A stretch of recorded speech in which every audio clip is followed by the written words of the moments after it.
All right. Hi, guys. Can you see me? Maybe? Are we up and running? I hope. Oh, and my phone's going crazy. I just want to make sure that we are up and running before I go ahead and get started.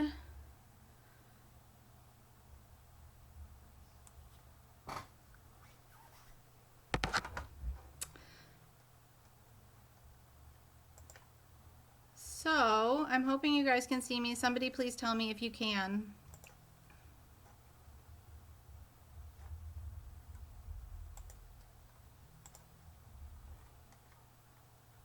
And if you can hear me.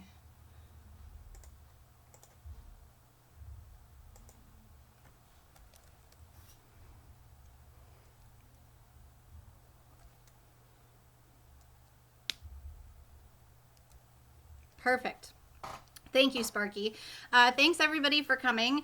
Welcome to my first live stream. I've never done one of these before and I am a little terrified. So go easy on me. Today we are going to be going over how to design a snowflake similar to this one in Fusion 360. I don't really know where I came up with the idea of doing it, but it seemed like a good idea and it turned out pretty good. So there was a ton of positive feedback from Twitter and YouTube, so I figured it would be thanks guys. I figured it would be a good time to go ahead and do this. So the way that I kind of started is I went to this website here, which is absolutely amazing. These are all real snowflakes that were caught by a macro lens. And I thought it would be really cool to design snowflakes off of real snowflakes because these are way better than you could ever come up with in your imagination. So today I thought I would focus on this one right here. It's a relatively simple design.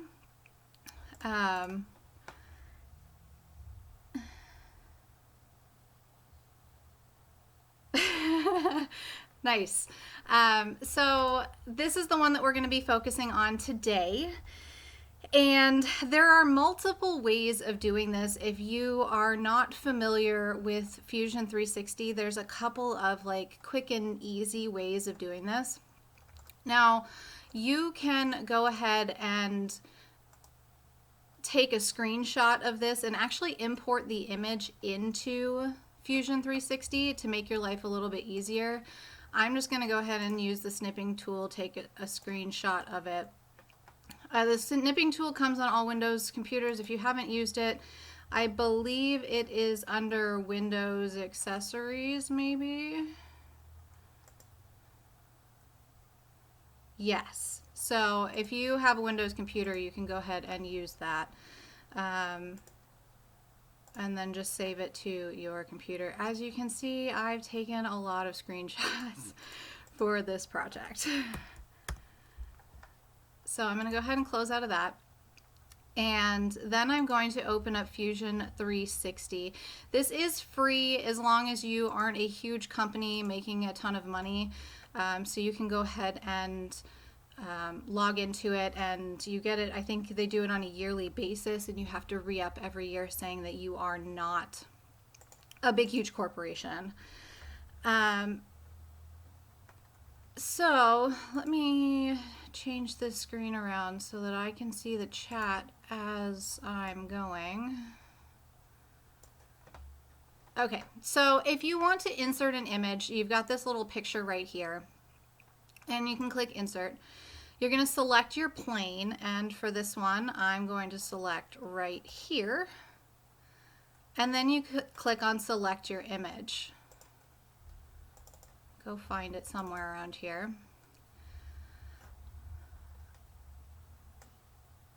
And then you can place it wherever you want. You can change the size of it. Oops. Are we back? Are we back?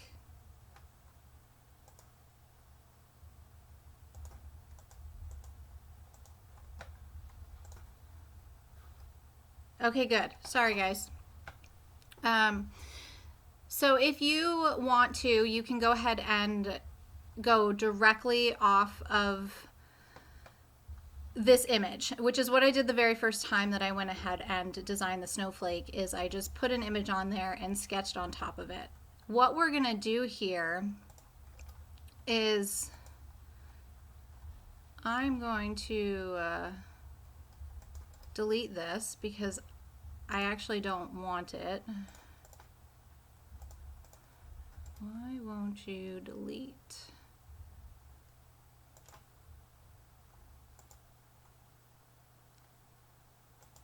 We'll just undo it. There we go.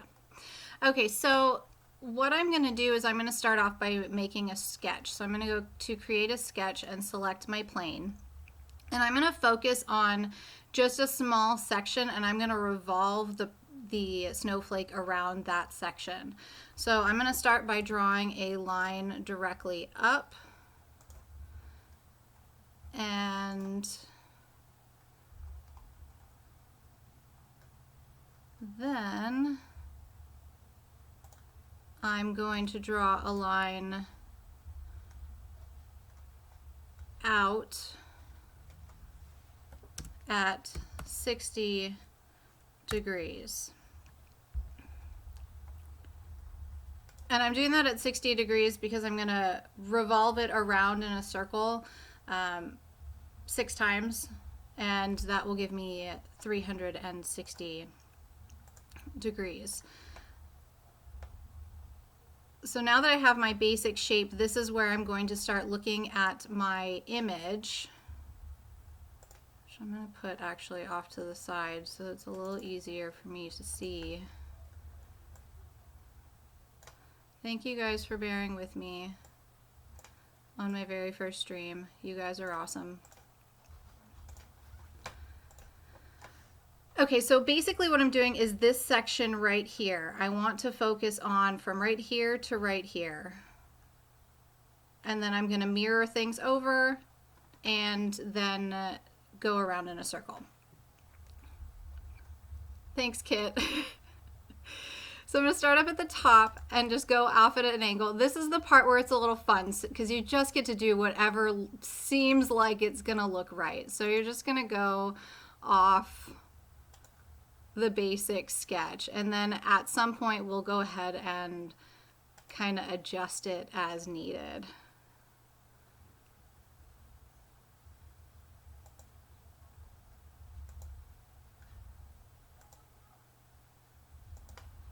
Okay, so now we have a basic shape.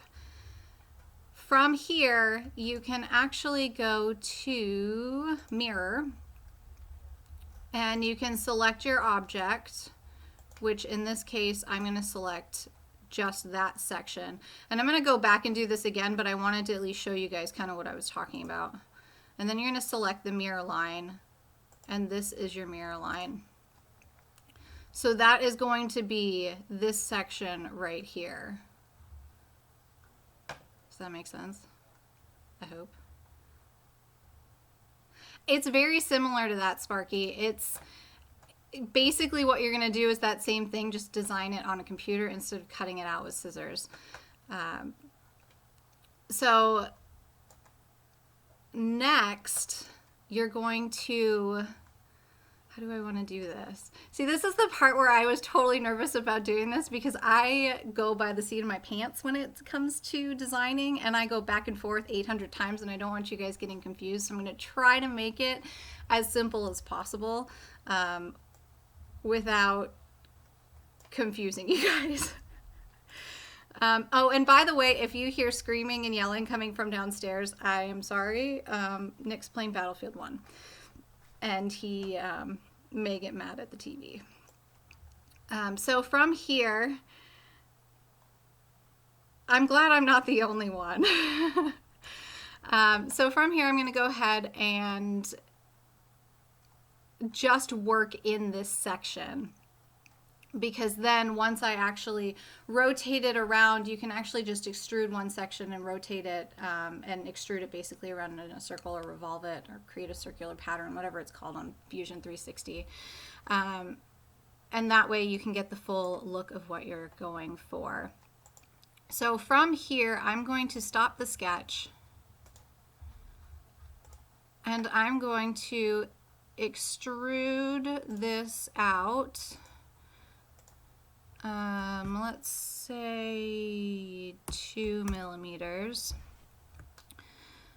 which gives you kind of this big, huge, clunky shape. So now we want to kind of dull it down a little bit by adding some fillets. If you press and hold the control button, you can select multiple edges. And the one thing you have to keep in mind when you're doing this is that you need to skip the lines that are going to be connecting once you mirror things around. So let's give that a 0.5. I think that looks good. All right, so now to give you an idea what that would look like if you wanted to go ahead and revolve that whole thing around, you're going to go to Create and Mirror. And then you're going to select the mirror plane, which is going to be this one right here. And then click OK. Oops, I didn't select the body.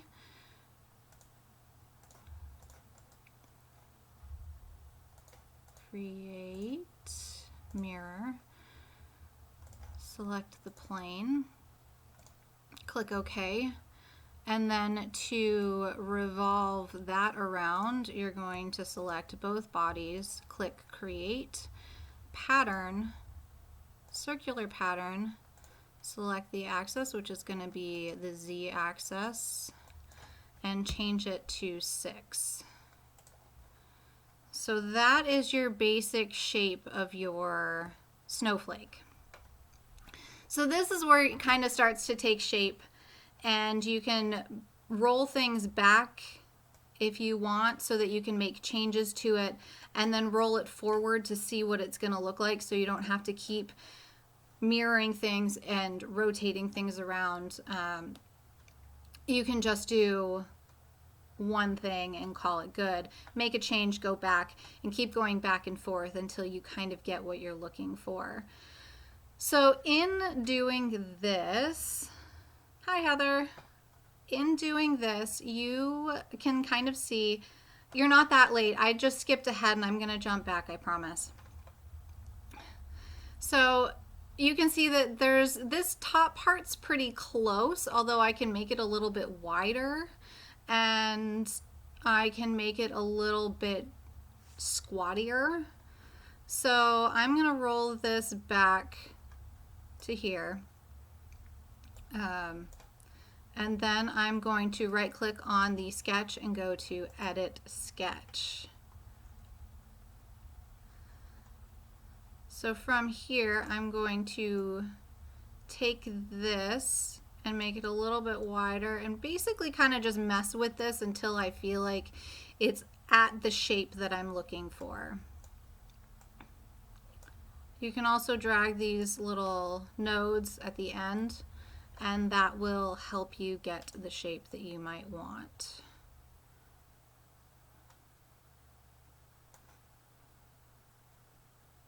I'll try to stick with the image that we have here.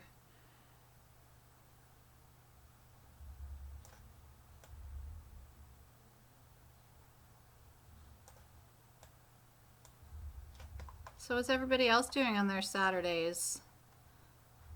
Anybody doing anything fun?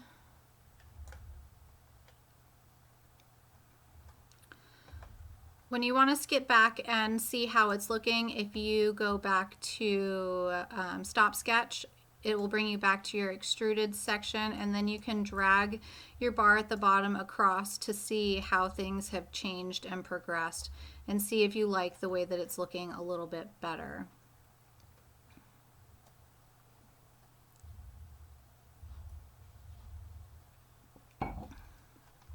It's Sunday already, I forgot. It's almost Sunday here.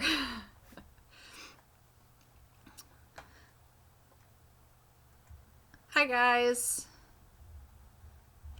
Wow, that sounds like fun, Kit. Okay, so I'm going to roll it back a little bit more and mess around with a couple more settings. And again, go back to edit sketch. So this is a lot of what the creating a snowflake is. It's going back and forth a lot to try and basically nail down the look of what you're going for in the design.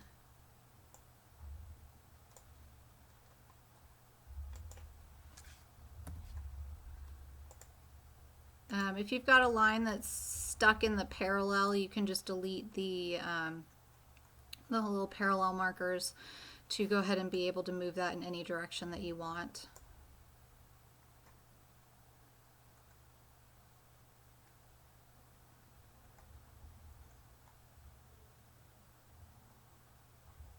That's awesome, Sparky. I gotta tell you, I know that you are lusting over having a dual extruder. My dual extruder has been a nightmare today and yesterday.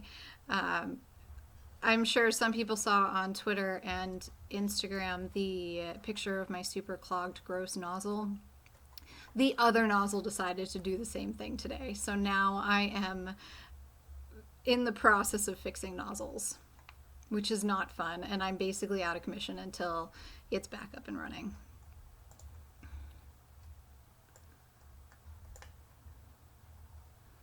All right, so that's starting to look a little bit better. So once you have the basic shape that you're going for, you're going to start looking at more of the details and more of the internal shapes.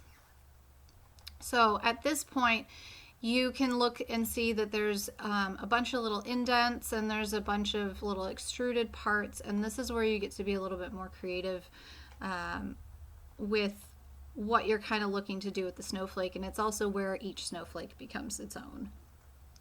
Hi, Vicki. So now that I have that, I'm gonna again roll it back a little bit to right here. And this is just to kind of make my life a little bit easier in what I want to extrude around. So looking at this part right here, which is where we are over on the picture, I'm going to go directly across maybe about right here. So I'm going to create a new sketch. And I'm going to draw directly across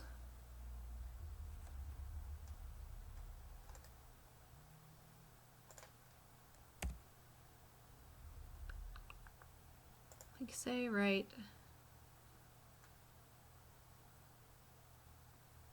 there sounds good.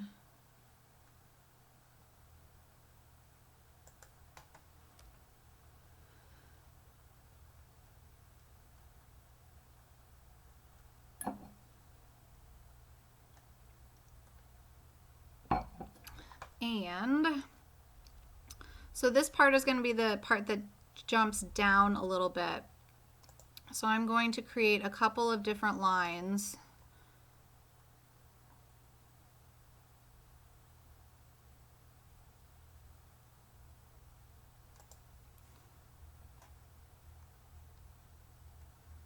That's okay, Heather, no big deal.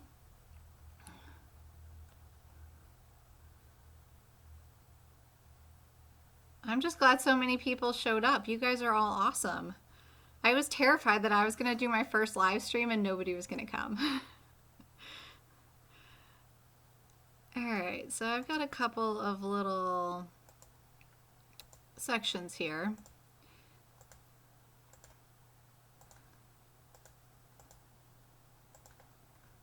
And I'm going to stop the sketch. So now you can see that I've got the two sections here, and I'm going to extrude out that. And I'm going to go negative 0.25. And that's going to cut into the piece. I'm going to turn my sketch back on so I can see again, and I'm going to take this section right here and do the same thing. So I am going to push-pull that a negative 0.25. And I can turn my sketch off.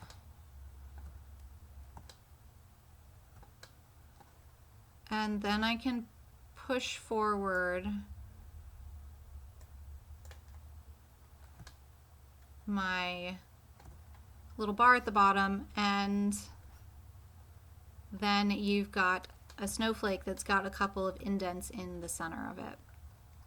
Again, these are a little harsh. I like to have either rounded or angled edges, so I'm going to go ahead and go to, I'm going to go back, and I'm going to modify and add a chamfer, and I'm going to do that to this. Again, if you hit Control, you can select multiple lines, and I'm going to do a 0.25 chamfer on that.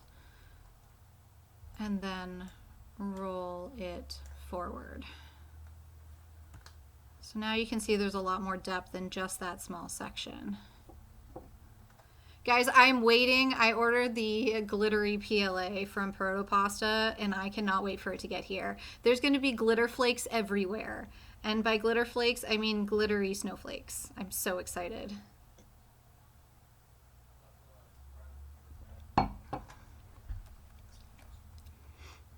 All the shiny things and all the glitter things.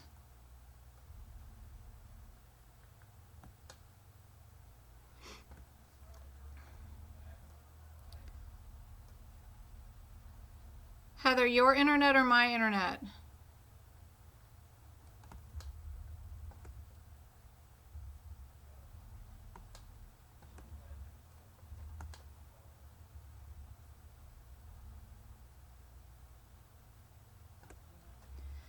Okay, so now we've got a basic idea of what the center part looks like. And you can, again, cut it down so you guys understand basically what this is, going back and forth and back and forth. Just changing a section of it so that it remains the string. Okay, thank you, Kit. I'm just worried because Nick is downstairs playing Battlefield 1, and I know that he is talking with his friends, and we've had internet issues recently, but I think we fixed them. So if there is a problem, let me know. Okay.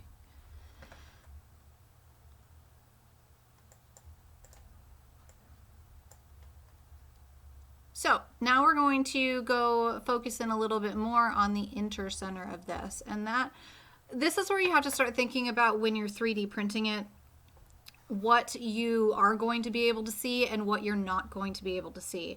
And if you're printing this on a very large scale, then you'll be able to see all of the details. But if you're going to be printing a small snowflake, like say this one, which had a ton of stringing issues, but regardless of that, you have to be cognizant of how much detail you're putting in them, because the tinier lines you may not see. So right here, where there's these little indents in the center of the snowflake, you may not see those. So you have to be careful with what you're kind of looking to do.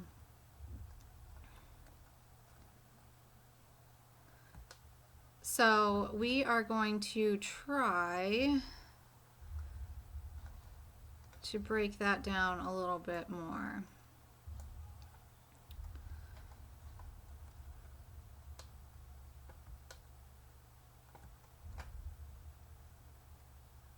So we are going to create another sketch, and I'm going to create it on top of this face, and we're going to go down at an angle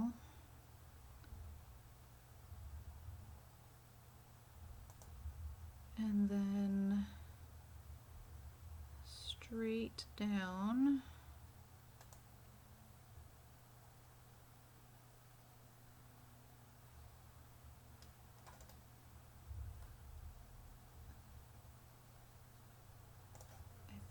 think I'm going to use an arc here. Because why not?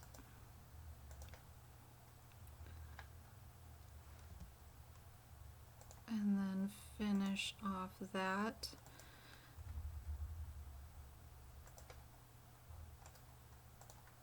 Okay, and then we're going to go to stop sketch and we're going to do the same thing that we had previously done and extrude that in the negative direction, another 0.25.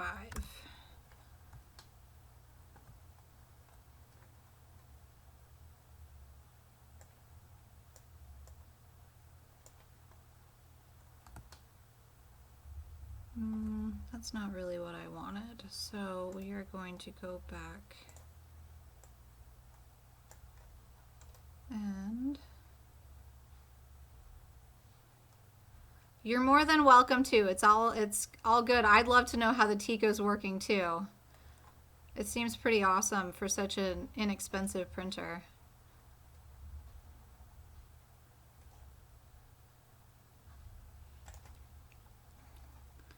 Okay, so really what I wanted here was a different arc.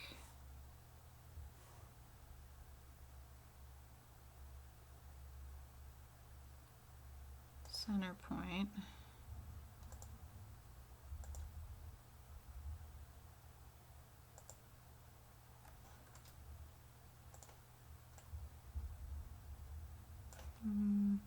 No, that wasn't what I wanted. I lied.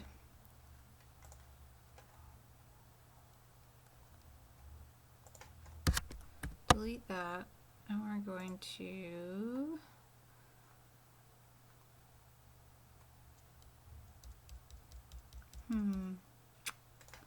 let's just do this again. Sorry, Dustin. I won't put you on the spot.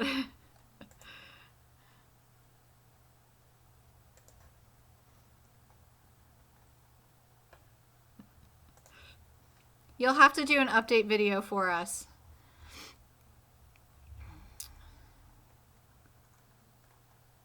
All right, let's see if that looks more like I want it to. That's better.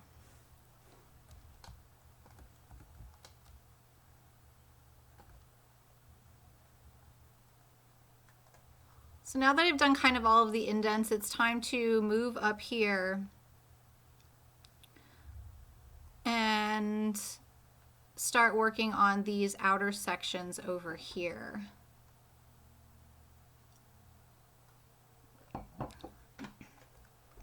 So again, back to the same thing. I'm sorry if this is really repetitive and if it wasn't what you guys were expecting.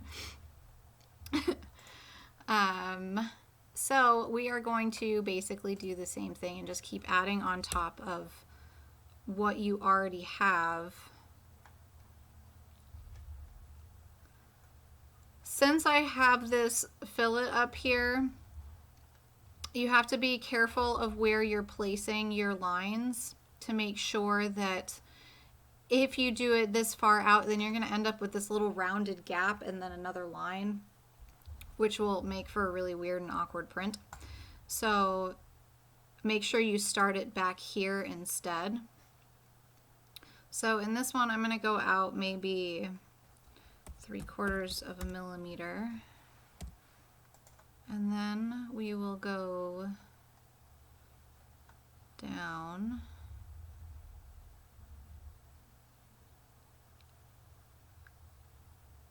to say right here.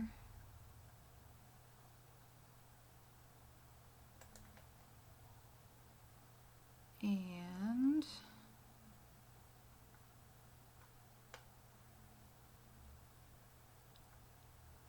then we will go out to about right here. No, do another line.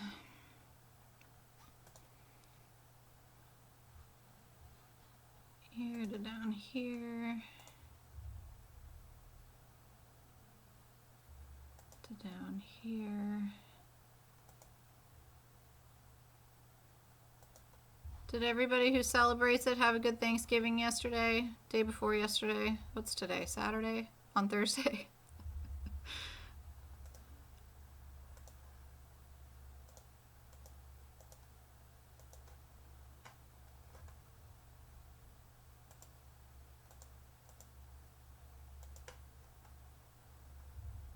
still full. Me too. Don't judge me, but I had pie for breakfast this morning. Yep. It's kind of like a breakfast. It had apples in it and granola, kind of.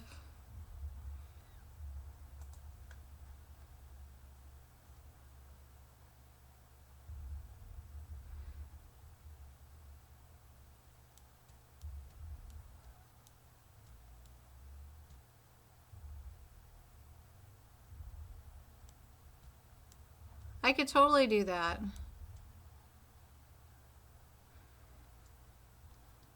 I thought about putting it on the bottom side, like right here. And I thought about making like a cool A design where it didn't really look like an A, but it was one. But I haven't really gotten that far yet.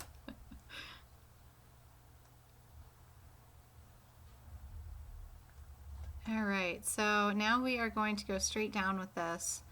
And it gets a little hard to see what is going on in this section right here. So we get to make it up. So I'm going to go straight down and to about like right here. And then we'll go out to the side a little bit. I did already make a maker coin, and I sent it to Heather because she wanted all the maker coins. So if you haven't sent her one, send her one because she's making a really cool project with it. So I made one, but I'm not a huge fan of what I came up with. So I thought about doing a gear because the first thing that got me into doing 3D printing is a gear coffee table, which I'm still working on. And I thought it would be kind of cool to have like an actual gear as my maker coin, but I didn't like the way any of them turned out. Yes, Sparky, it's going to be amazing. So if you want in, you need to send her your maker coin. Make one. It took like an hour and a half for me to make one, and it turned out awesome. And if you haven't watched the Maker's Muse video on it, you should, because it makes it really, really easy. And all those same techniques can be used with Fusion360. Some of the terms are a little different, but for the most part, the process is the exact same. Okay, so what am I doing here? I get really distracted really easily, guys. Sorry. All right, so we're gonna go over to the side and bring this up here and see. Let's turn off that body and see what happened there. All right, so we have a couple different sections. We need to draw a line here.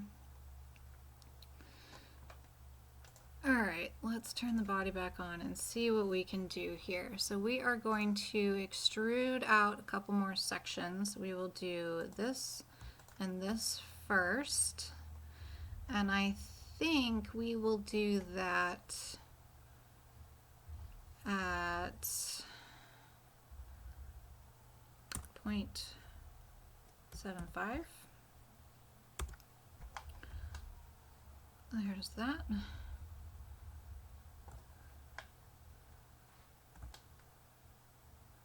And then we can do, let's turn that sketch back on, extrude this one out at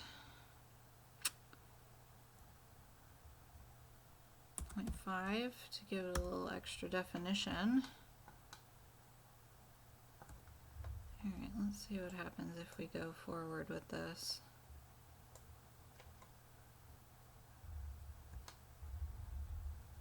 All right, we're getting there. Slowly but surely. Oops.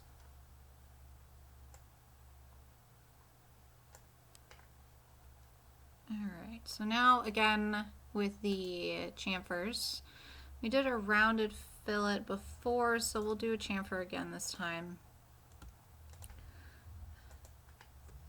Chamfers can get a little finicky around really tight corners, so keep that in mind when you are using them. It will tell you when you can't use them,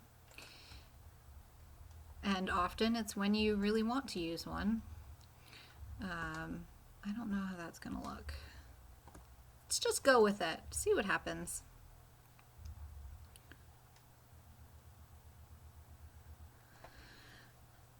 It depends. I usually do a 0.2 layer height or a 0.1 depending on these snowflakes. On this one I did a 0.1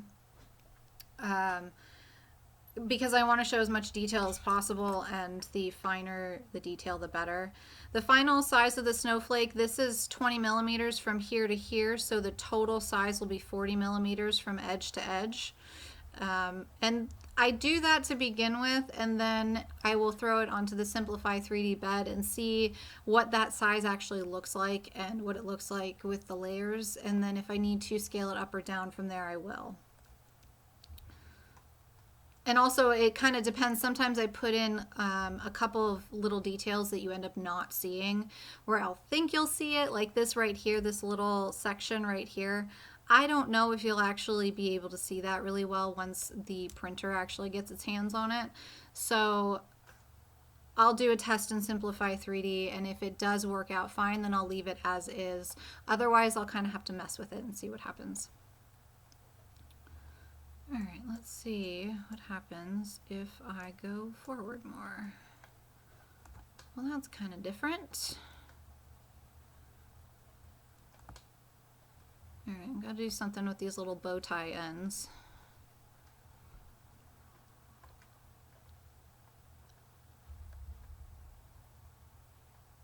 You'd be surprised also how much detail you can actually get across in a print. This one, which is this snowflake right here, you actually get just about all of it. I hope you guys can see this because I don't have the camera up. You get to see most of the detail on there. The edges, you can see the chamfer fine.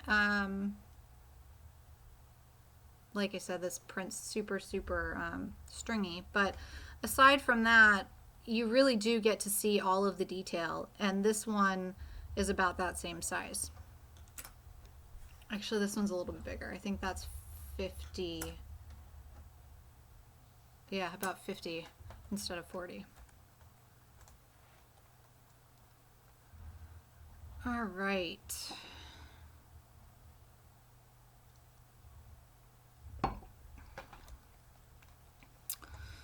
So we are going to roll it back a little bit more.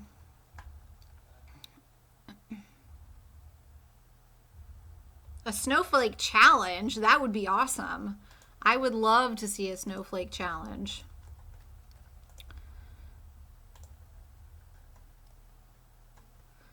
So this is what I mean when a chamfer is too small, it will give you an error, and you can kind of adjust until you can actually see the chamfer show up. So it will tell you when you get to a size that it won't fit anymore.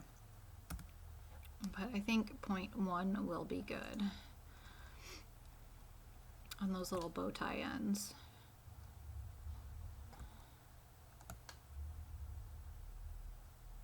All right.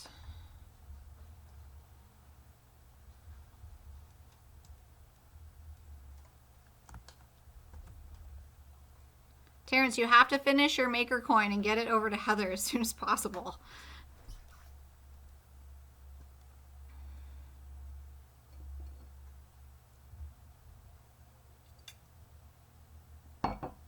All right.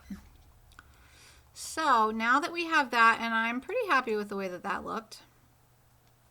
I like challenges too. I survive on challenges. I've entered a couple. I've never won anything exciting, but I once did a Mickey Christmas cookie contest, which was awesome. I did do a video on that. Check it out. It's amazing. And I also did a gigantic Mickey's beach party thing, going along with my incessant need to do all things Disney. All right, let's see. What else can we do to this? Let's add...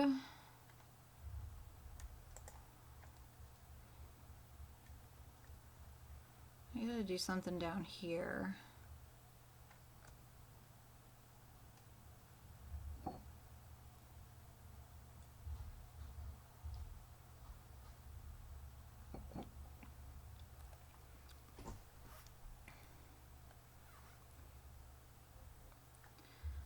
Don't worry, Brandon, there's still a lot to do, and you'll kind of see how this whole thing started, going back and forth constantly.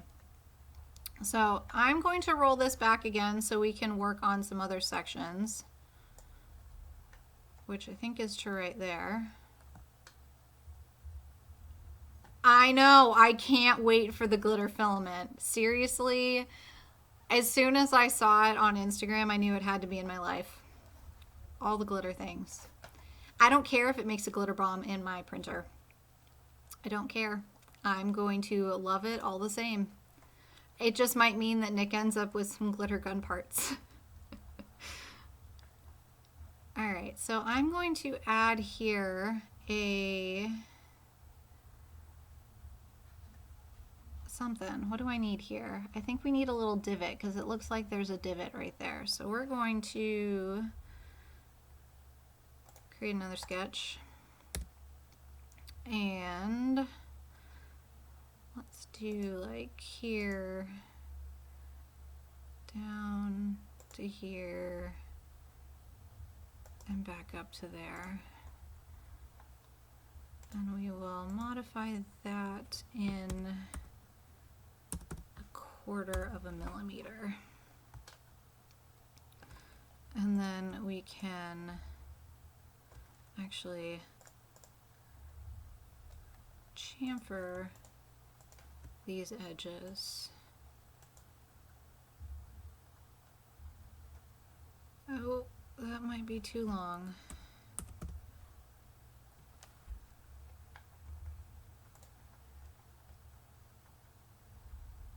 What if we fillet the edges instead?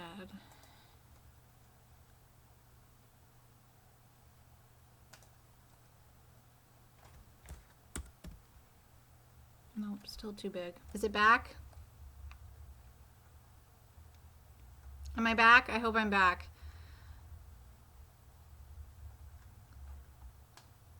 I just accidentally hit my end stream key. Sorry guys. I need to make that key somewhere else so that I don't accidentally hit it.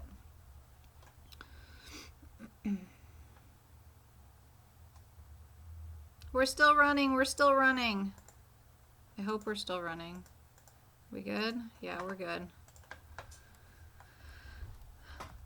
All right. Sorry, guys. Like I said, I need to move the little key that starts and stops my stream. Lesson learned.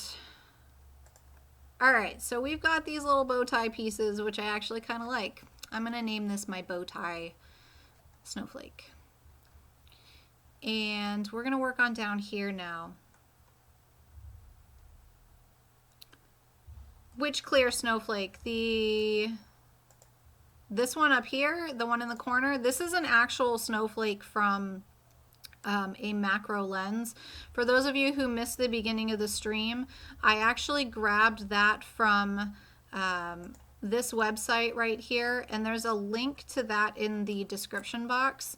And they're all the macro legit real snowflakes that somebody captured with their camera, and they're pretty amazing and impressive. So that's where I got the inspiration for a bunch of the snowflakes that I've made, in addition to the snowflake from Frozen, which is this one right here. That's where I got that inspiration.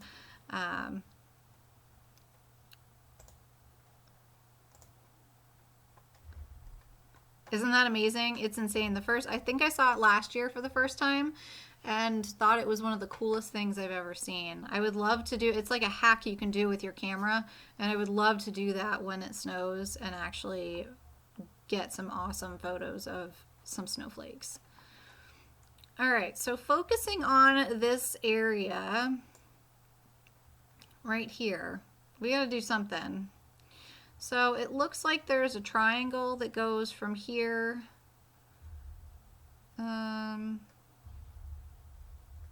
basically from like here down.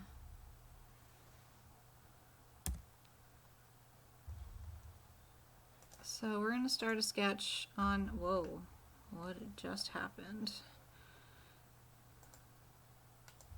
Let's go right side up. All right, so we're going to start a sketch, say right about here, and go to about right there. Sure. And we'll go back. Oh, no, that's not what we want. Go back. Try again.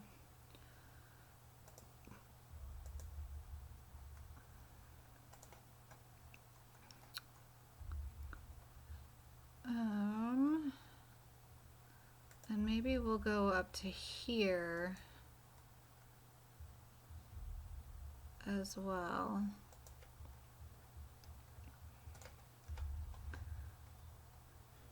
All right, so we will take this up. Good night, thanks for coming. Try to do more live streams if you guys are enjoying them. We're going to extrude that up 0.2. See what that looks like. Sure, that looks fine. Turn the sketch back on and we will do the same with that. So if you want to go, I will for sure. It's actually a little less nerve-wracking than I expected it to be. So if we want to go back and add something to extrude something else. So we've already extruded this, and I actually want to extrude this piece here too. What you do is you right click on the extrude button that you had just done and click edit feature, and then you can hold down the control button again and click the, actually go up here to where it says one selected. You can then hold control and select another spot to extrude and then click OK, and it will extrude both of them instead of just the one. Yeah, don't judge me. I wish I could tell you what kind of wine this is. I think it's the cupcake. I don't know. It's the one with the black label. I hadn't seen it before.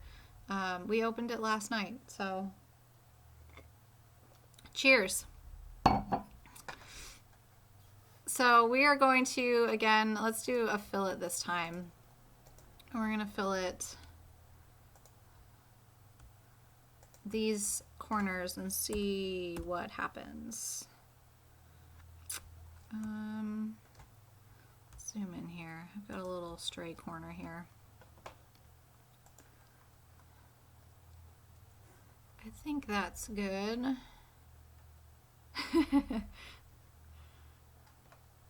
Thanks. I like to think of my channel as the judgment-free zone. But even I fail at that sometimes.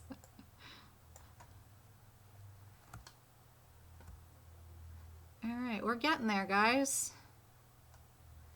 So it's in these smaller fine details that you really have to decide what you're going to be able to see. Like in terms of these little notches, chances are you're not going to see any of those.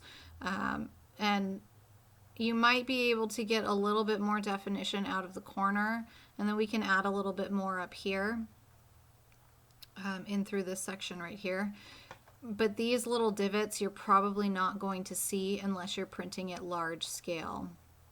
So just keep that in mind.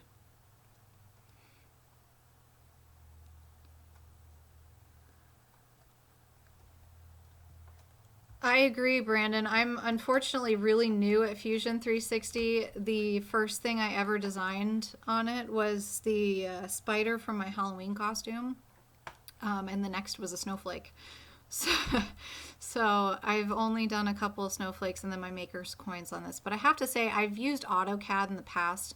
I used to use AutoCAD for my job, and when I did that, I actually really liked the program. It was really intuitive and made things really easy to understand. So I've always been a fan of Autodesk, but I hadn't used, before I got into doing YouTube for 3D printing purposes, all I had used was SketchUp exclusively. My taco train was done in SketchUp. My coffee table is done in SketchUp. If you guys would like to see a video on the Gear coffee table, it's based on the Noguchi coffee table. I don't know if anybody is familiar with that coffee table, but it's amazing. And I fell in love with it back when I was in design school the first time around. I think I want to chamfer this edge too, or fillet this edge. See what happens.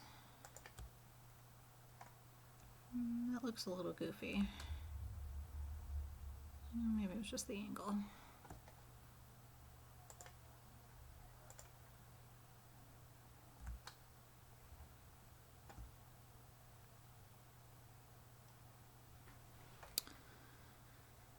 All right, what else can we do over here? Let's see what this looks like as a whole.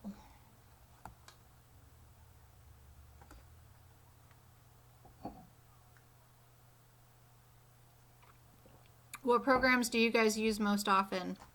Are most people using Fusion 360?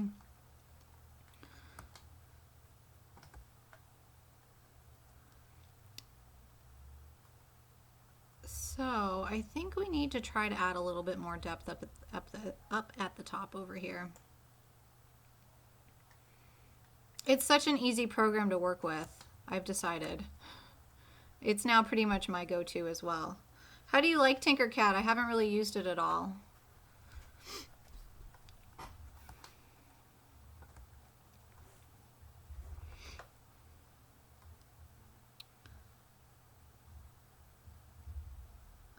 I've wanted to use ZBrush, but I haven't yet. What are your thoughts on it? Let's add, you know what, let's add some circles to this. There aren't really a whole lot. Let's add a cylinder. We're going to add it here. And we will go .4,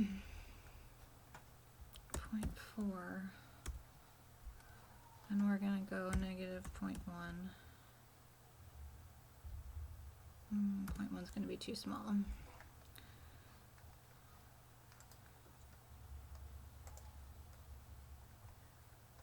Tinkercad is very different. I opened it once or twice, but never ended up doing anything with it.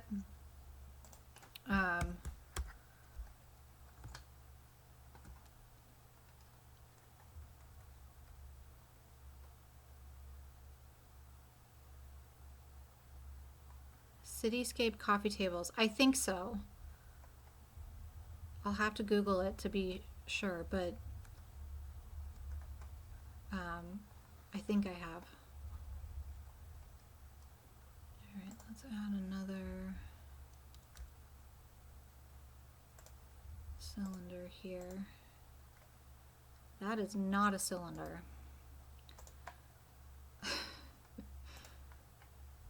That's a cylinder. 0.4, -0.2.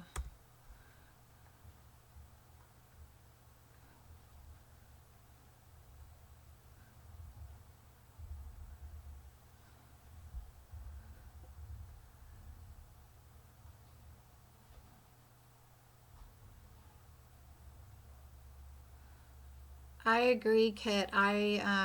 I was a little worried the first time I used Fusion 360 because it is an online based, but the fact that you can use it offline is what sold me on it, because I do a lot of my designing on my lunch break at work and I don't have internet access unless I go to one particular section of my store, and it's not a very conducive place to do designing.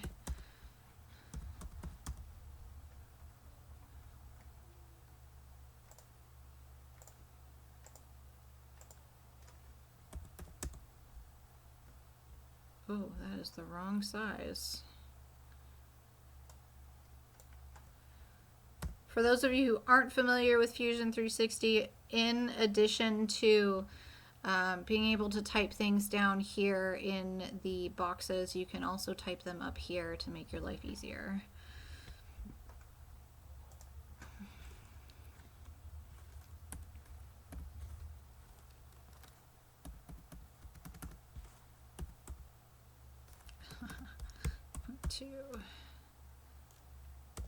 Not 2 meters, 2 millimeters.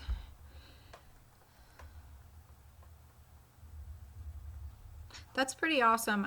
I would like to look into it a little bit more. It seems like a cool program from the couple people I've talked to who have used it.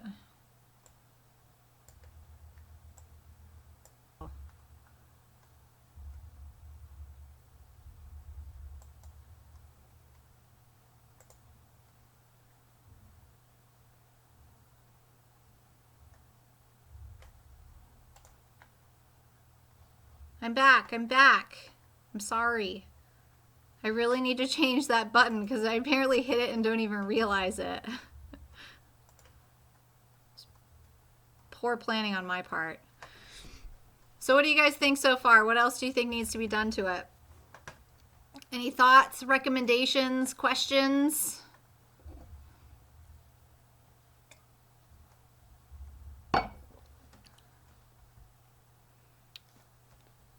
Got a bunch of people texting me on Twitter. Let's see what they have to say too. Oh, thank you. You're so sweet.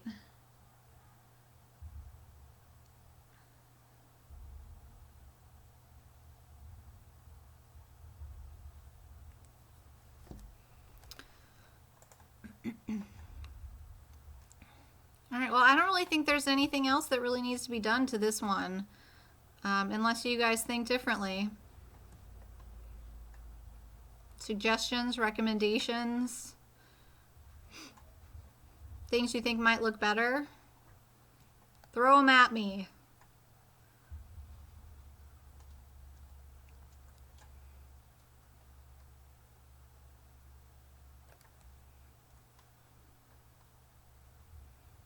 Otherwise, we can go ahead and export this out to Simplify 3D and see how it looks.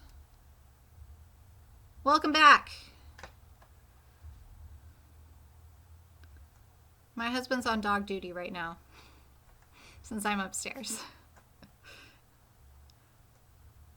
Okay, so if that's the case, then what I'm going to do is select all of the bodies by clicking on the first one, clicking shift, and clicking on the last one. And then you're going to go to combine. And instead of having cut, you're going to click join. And that is going to join them all together so you have just one solid body. And I can turn off these last couple sketches. And that is what you have as your final product.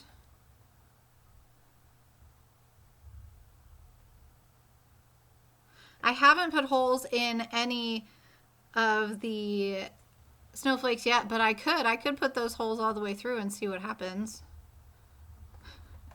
Nice duplicate.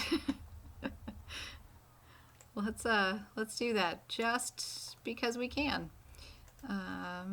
Edit feature. We're going to cut that all the way through. And edit feature. And cut it all the way through.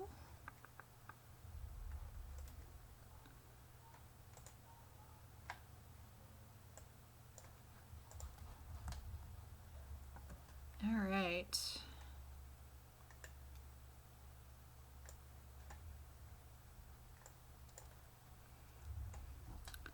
Good suggestion, Sparky. This center part might look cool like that too. Which one was that? Nope. Nope.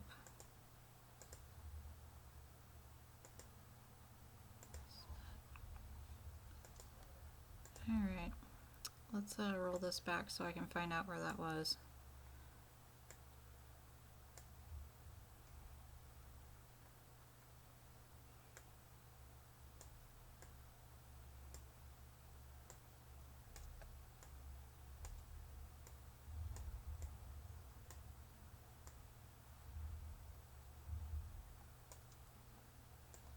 That was that one right there. All right, so we're gonna edit this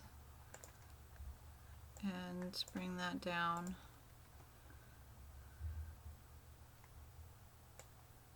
And then we can go up to here and fill it these holes.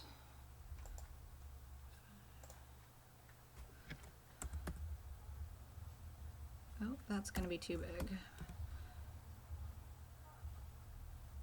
Sure. And then we'll go forward. I should probably fill it around that as well.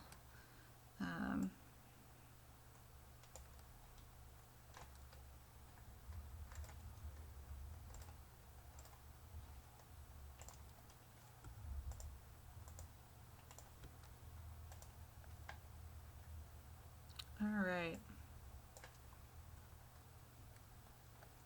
What do you think? I think it looks freaking awesome. So now we have our single item. So in Fusion360, we can just go to Make and 3D Print. You can preview the mesh if you want to. Select your item.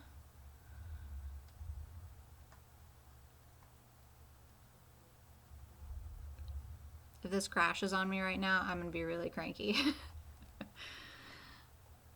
All right, so I always put it at high refinement because I want it to look right. And then click OK.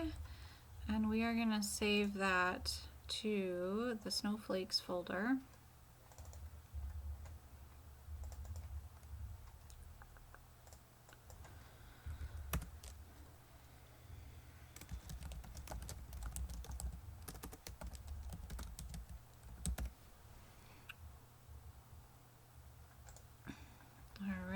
And then we can open up.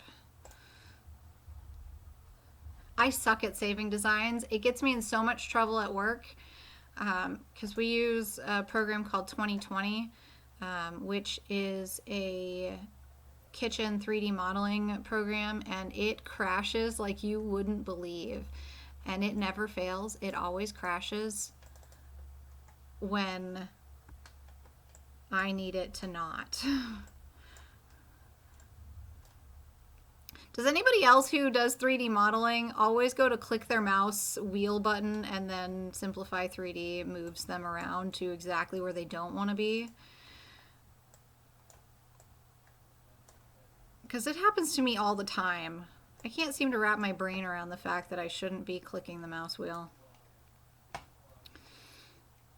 All right, let's see. So those holes look like they work out pretty good.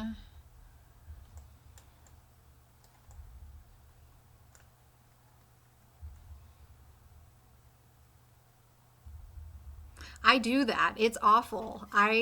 Every single program has different controls, and it was really bad when I was using Blender, because Blender is a whole nother level of crazy.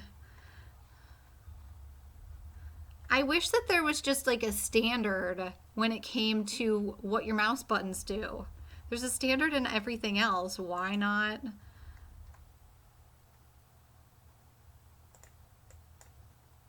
Why not on mice?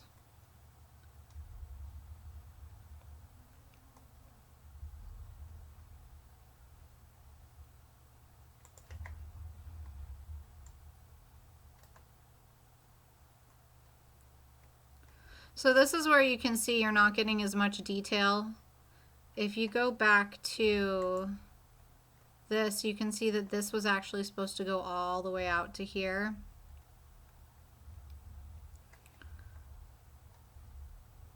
I switch infills kind of depending on what I'm doing. When I was doing the taco train, I used this infill and I never changed it after that.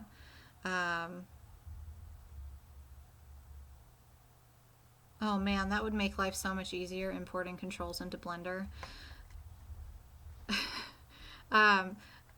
Yeah, so I switch infill all the time. I try different things to see what happens. But yeah, you can see that this line ended up not going quite as far. And neither did these, so that's something to keep in mind. Otherwise, though, you still get a pretty good amount of detail on it. If we double the size, it's still a good size snowflake. I do need that size nozzle for sure. I need multiple nozzles, I've decided, because I would not be out of commission right now if I had more nozzles to switch out.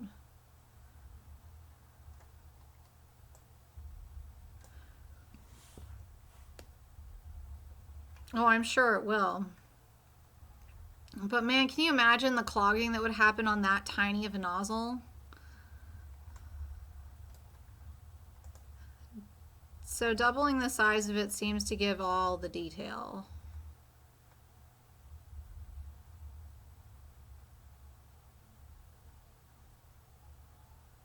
I know you can in Blender, but it still throws me off. I was trying to use it the way it was intended, and because I'm stubborn like that, but I just couldn't, I couldn't do it. So just increasing it to double the size, which is still a fairly good size snowflake, you end up with all of the detail. So that's something to keep in mind. At this point, it seems a little thick at that size, so I can go and change that to this original size. Damn it, there we go again. And now it looks like a little bit better size.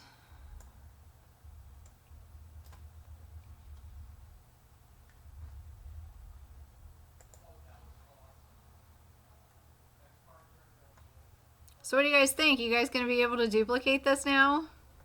I mean, obviously not exactly, because no two snowflakes are the same, but in general.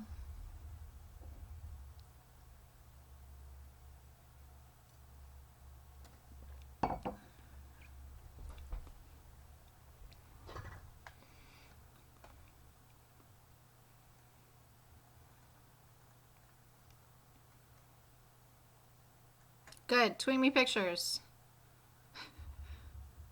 You called dibs. I am sending, so the reason why I started making these snowflakes is because I wanted to do something different for Christmas cards. That I hate getting just the cards with the picture of the family. If you guys do those, I'm sorry, but I hate those. I think it's a lot more personal if you actually sign something on the inside of a card instead of just sending a picture out to somebody. So I thought it'd be really cool to actually design my own cards. So I designed, that's the front of my Christmas card, which I designed using PicMonkey and a bunch of clip art that I had found. And then the inside is this. So I thought it would be kind of cool to not just send a regular Christmas card. I thought it'd be cool to include an ornament. Originally I was going to stick a couple of 3D printed very small snowflakes on the front of this, until I tried printing really tiny small snowflakes, and my printer basically got mad at me. So That would be awesome, a fidget spinner snowflake. If you do, let me know so I can try to print one too.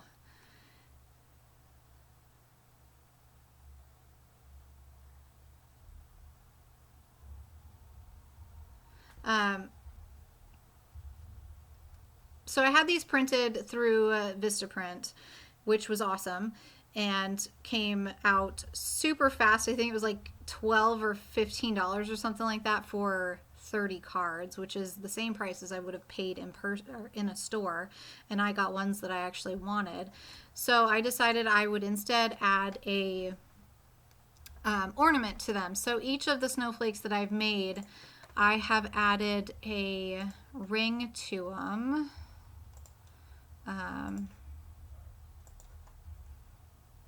That's what I want.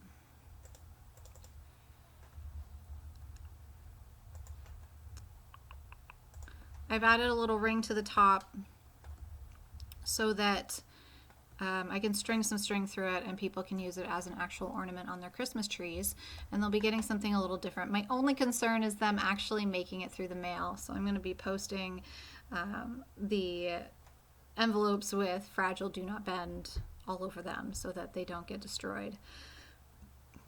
But I mean, they're pretty hefty for being so thin and fragile. They seem to hold their own. So yeah, so I thought it'd be something nice and different for everybody that I send Christmas cards to get. And originally I was going to do one, but of course then once you make one snowflake, you feel like you need to make 1,800 snowflakes. So I'm on snowflake number 4, and that will be this one.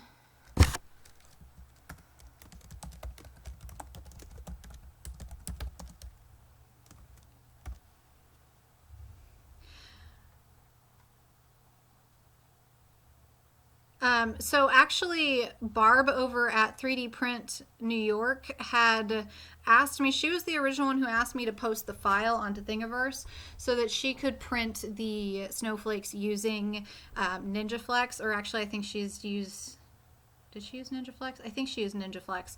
And if you print it thin enough using NinjaFlex, you can actually use it as a window decal. So if you have any NinjaFlex, do it and tweet me a picture, because I think that that is freaking awesome. And yeah, I think it's genius.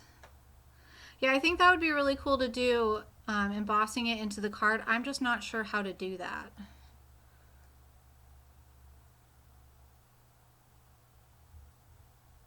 She's got some awesome samples. I've ordered from her before, and she was really quick to get them out. And when I tweeted a picture and posted a picture on Instagram, she immediately got right back to me saying thank you for ordering. And then actually after I shared her photo and I sent her the link, and we've kind of gone back and forth a couple times. She's actually going to be sending me a spool of filament so that I can test out making window decals for my own. Yeah, and 25% off is awesome. Their spools, I believe, are a little bit on the smaller side, but they sell them in so many fun colors, and at least they're not super expensive, that you can try out a bunch of different colors and have a lot of fun with it. Yeah, I'm loving all the samples. I spent $40 at Protopasta on samples. I spent $40 at 3D Print New York on samples. Not to mention my lots that I've spent on full spools at Maker Geeks. What are your guys' favorite filaments? I want to try some more. True, her samples do have spools. She does sell the little smaller samples, just like the little tiny spools as well, for like $2 or $3 a piece. I think they're like $2 a piece.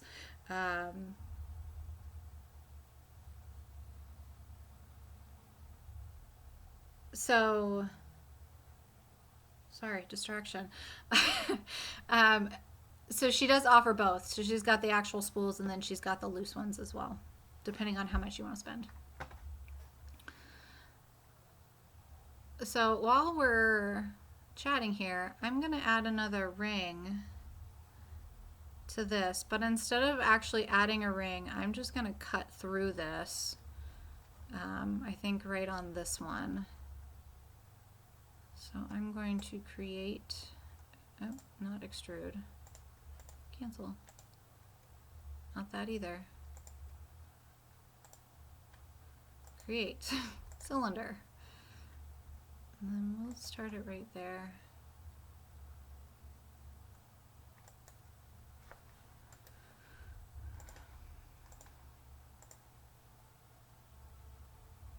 I haven't tried that one yet.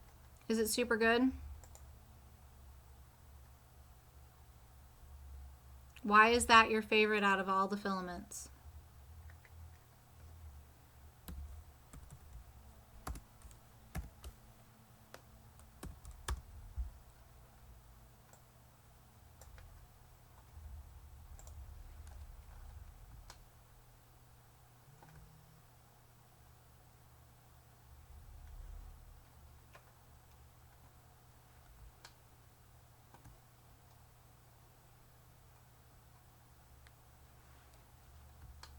I think that's good. And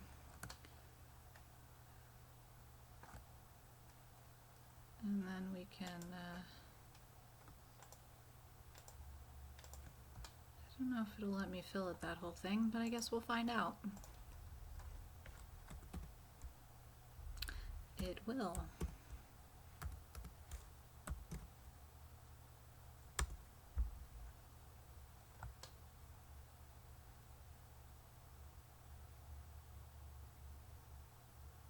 I always listen to Angus's opinion on filaments and printers because he really tests the crap out of them. He does really like to torture his printers.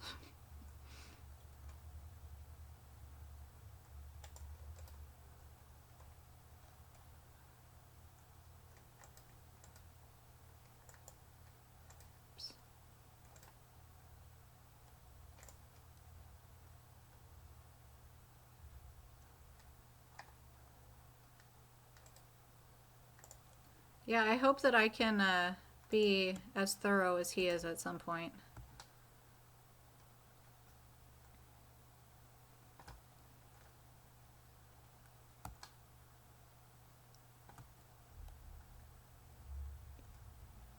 He does, but isn't that the fun of it?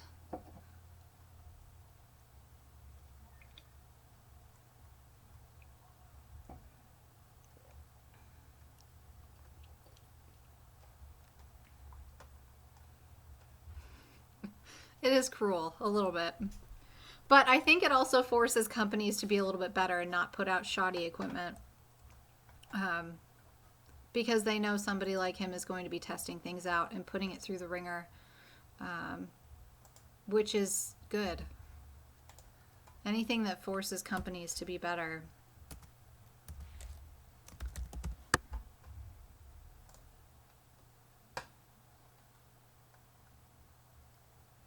Agreed. You guys have some great suggestions. I like the holes in them. It helps it make it look not quite so clunky. These actually might be pretty cool to cut out as well.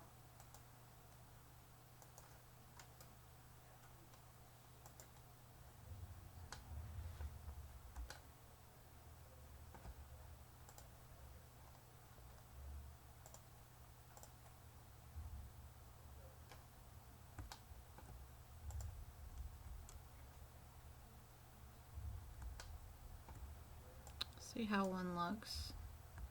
Oh, will it not let me?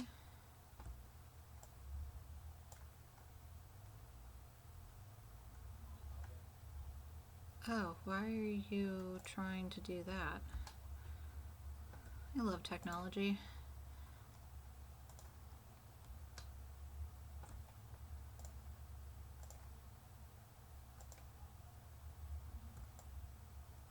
There we go. I don't know how much you'll actually see it, but let's roll this back.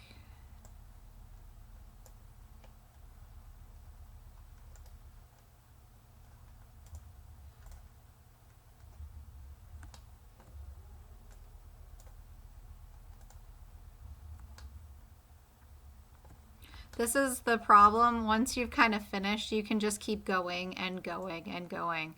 And sometimes you end up with something awesome, and sometimes it's so intense with so much detail that it's overwhelming.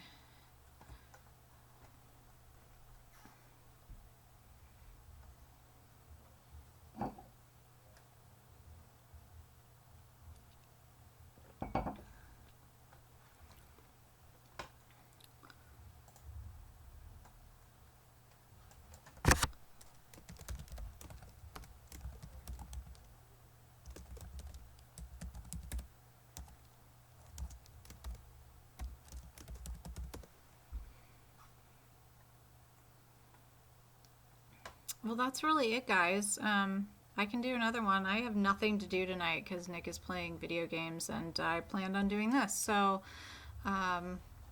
or if you guys want to chat about something else. Made from algae. Oh, that's that one. Yeah, that sounds awesome. I didn't know that that was the name of it. Do another. Okay, I can do another. Let's see. All right, let's close out of these. So I've got a couple here. I was going to do this one, which is super intense. It's very similar to the other one. I have the FlashForge Creator Pro.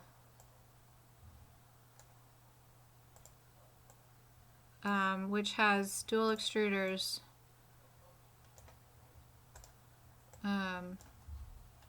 MK10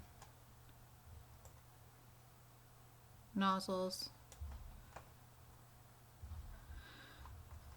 Any thoughts on either? Okay, so this is the one that I had previously done. That's this one. This was the other one I was going to do, which is very similar but much more detailed. I don't know how much detail I can get, how much of that detail I'd actually be able to get. Or, oops. Let's see. What other snowflakes? Find my chat window. Aw, boo. I really want to get a second printer, really bad, but I don't have the funds for it right now. So, at some point I will, though. I do love the FlashForge. It's treated me quite well. True. I do not have a resin printer. I would love one. So I already basically designed this one. It really is a great printer, and for all of the strides that a lot of companies have made, I feel like FlashForge still is a good printer for the fact that I got it a year ago and it wasn't even top of the line at that point. They've even remodeled it once. I might ask a couple places to do some review units. So this was the one that I did off of, I'm getting my windows confused. I'm going to close out of Simplify 3D here.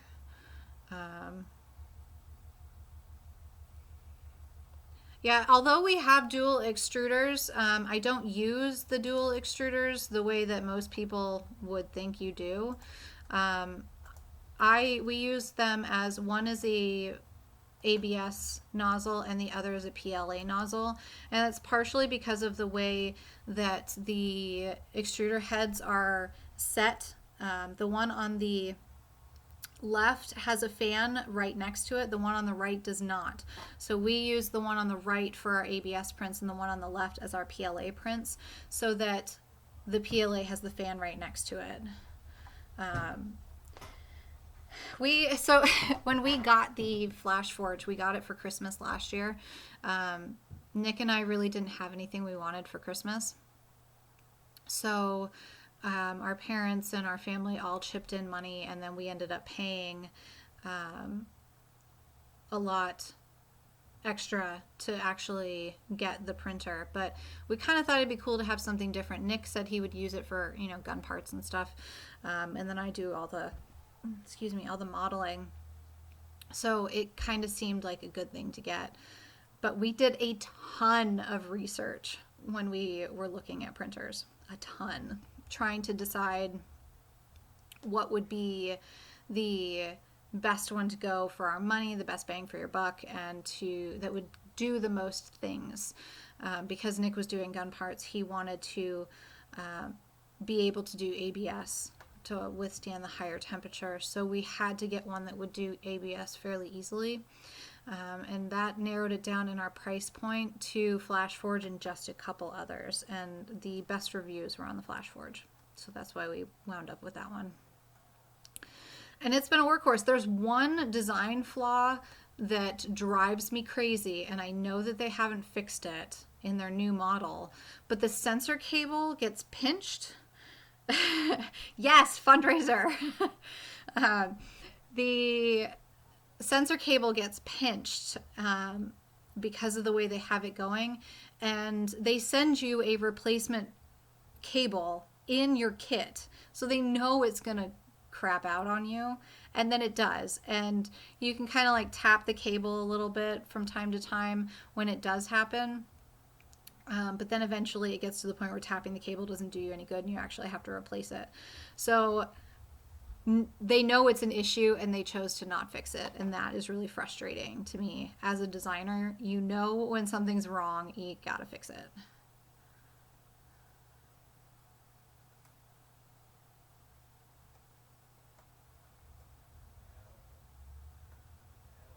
Yeah, so to be honest, the only dual extrusion, like legit dual extrusion print that I've done is the test print that's the little cone. I would like to do some more, but I know that they're not really the setup doesn't really work as well for dual extrusion as you want it to. I'm hoping that as printers get a little more advanced, like the ones that switch the nozzle or that move the nozzle off the print bed kind of, or like the Ultimaker 3 that moves it away a little bit, I'm hoping that something like that will help. Yes, that's exactly what I did. It's zip tied all over the place instead of being clipped. I wish I would have known that before it died because then I wouldn't have had to use the replacement. But yes, I do have a Patreon. Thank you, Sparky. And I appreciate every penny that anybody puts in to support me so that I can get cool new things. And all the filaments, like the glitter filament. I'm so excited to get that. Okay, so we just did this one. I've already done this one. Do you guys have any requests for which ones to do next? That one's a pretty simple one.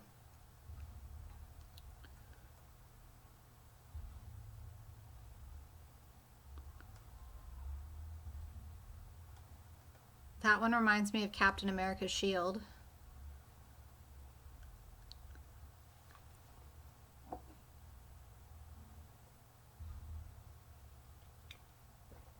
And this one's really cool. Who knew that snowflakes could look like that? It's crazy. I love Mother Nature. She's amazing.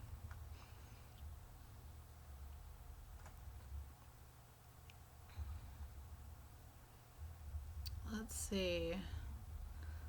That one could be cool. No, that one really looks like Captain America's shield.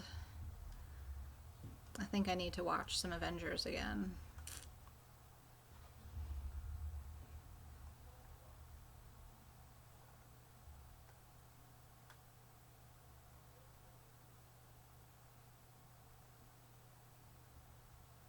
We're going to start another one up right now. I did just design, I I do have a Micro Swiss all metal hot end on my Flash Forge, and it is amazing. Definitely worth the money for the upgrade.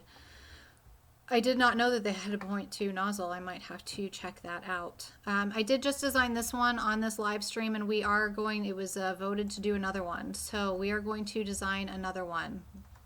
These snowflakes, for anybody who is just joining us, the ones on the left-hand side over here are all actual snowflakes from nature. You're right, I do need a P.O. box. I am working on getting one. These ones are all caught with a macro lens. They are actual snowflakes, and they are amazing. So this is where I'm getting my inspiration for my snowflakes. Snoop, yes, 2.0 coming up. So the link to this website is in the description box. I think I put it there beforehand. If not, I will put it there afterwards. So go ahead and check it out. They are all pretty impressive prints. We will go ahead and do another one here. That's kind of cool. That's 2 in 1. This one's pretty classic.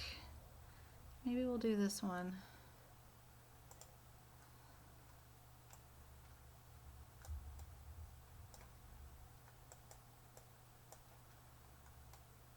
All right. That one sounds good. What do you guys think? I'm going to tweet out that we're still live streaming and we're about to start another snowflake in case anybody else wants to join.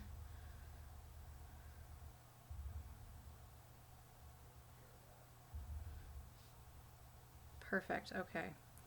Let me just do this really quick.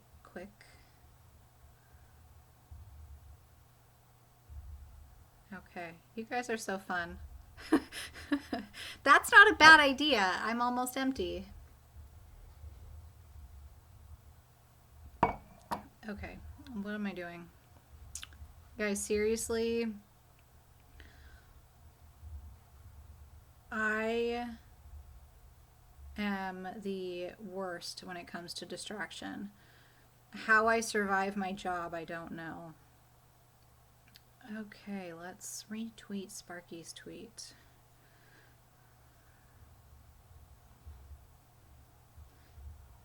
You guys ever have that feeling where your thumbs get really, really cold from being in cold temperatures and then you text really slow? That's what I'm having right now. We keep it really cold upstairs.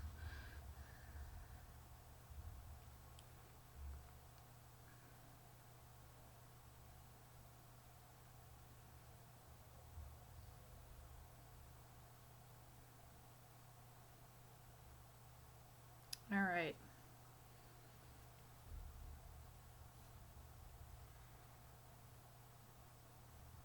I think we are good to go.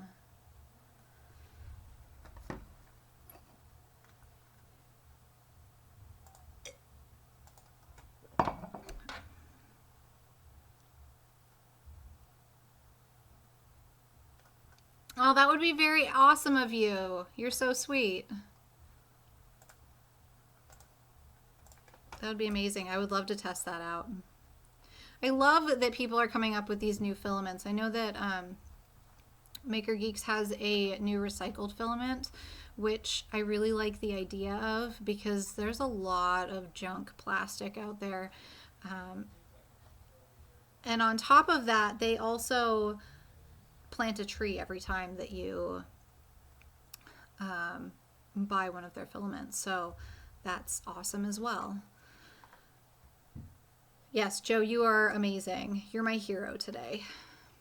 So we're going to start another sketch the same way we did the first time around, and hopefully I don't escape out of this one anytime. Maybe I can change that really quick. Let's minimize that for a second. Go to settings.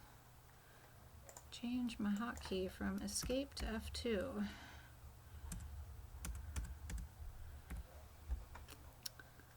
Okay.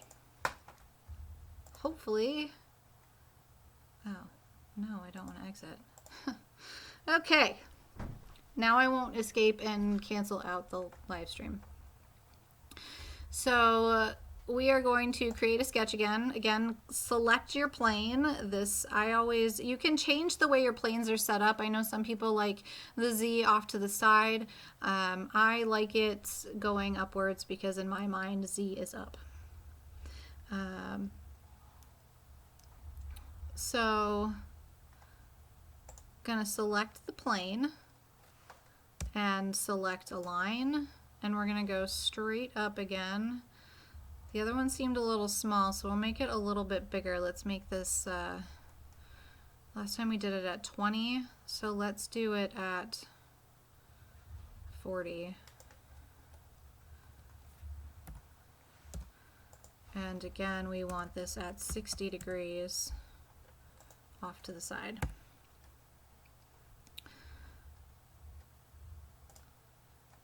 Let's make this a little bigger so you guys can see. So next, let's see, what are we doing here? So this one's a lot more rounded than the previous one. And the only thing you have to keep in mind when you're rounding things is where your center is. So you want to make sure that your arc is going to hit in the right spot. So now we will go to arc, 3-point arc. That looks like a good place to start. And we'll have that end up there.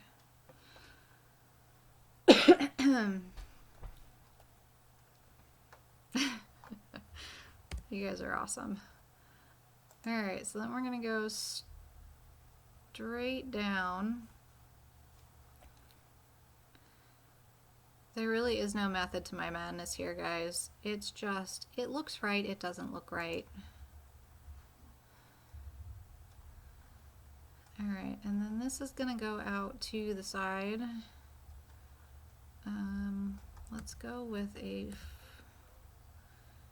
40-degree angle, because that sounds right. No, that is wrong. All right, and we'll go out 6 millimeters.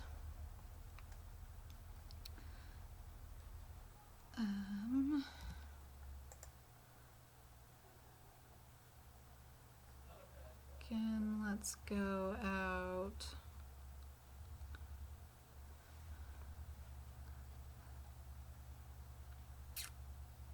That one is a little chubbier, so we'll go a little bit more.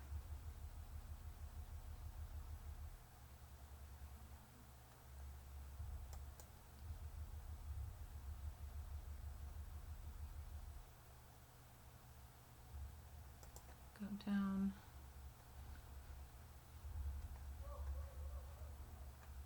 I love live streams. They have become my favorite thing to watch. I try to jump onto every single live stream that I possibly can. I feel like they're a lot more personal. You get to chit chat with people, find out more things, ask questions, get answers immediately instead of, 3 days later.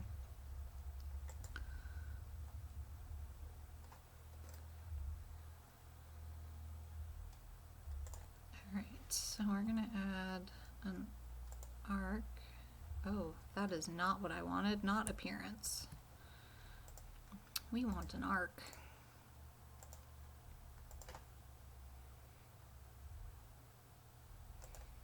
Half circle. There are so many amazing channels right now.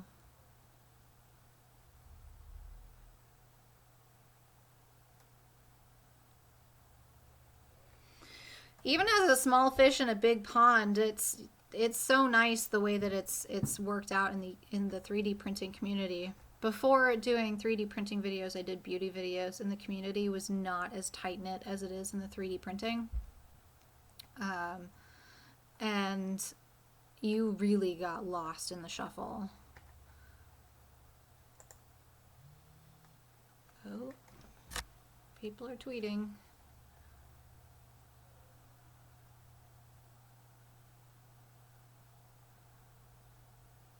Oh, and my phone just crap the bed. Guys, I had the Samsung Galaxy Note 7 and it was amazing, and now I'm stuck with an LG V20, and that's the definition of first world problems.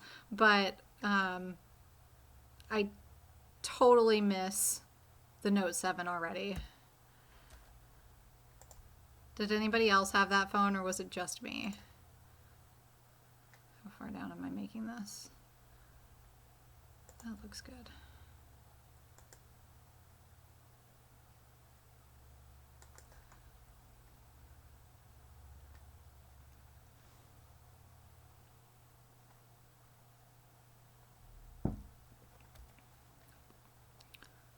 All right, and then from here, we're gonna go out.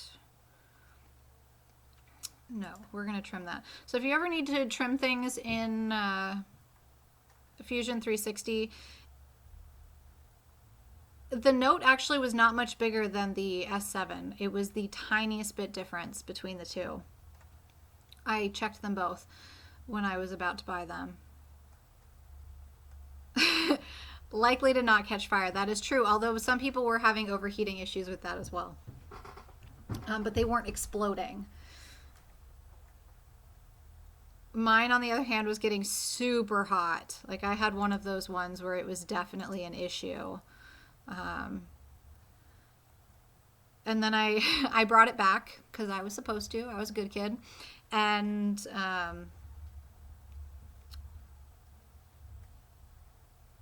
I brought it back and got a new one. Was told it was all fine and good. And then that one started exploding.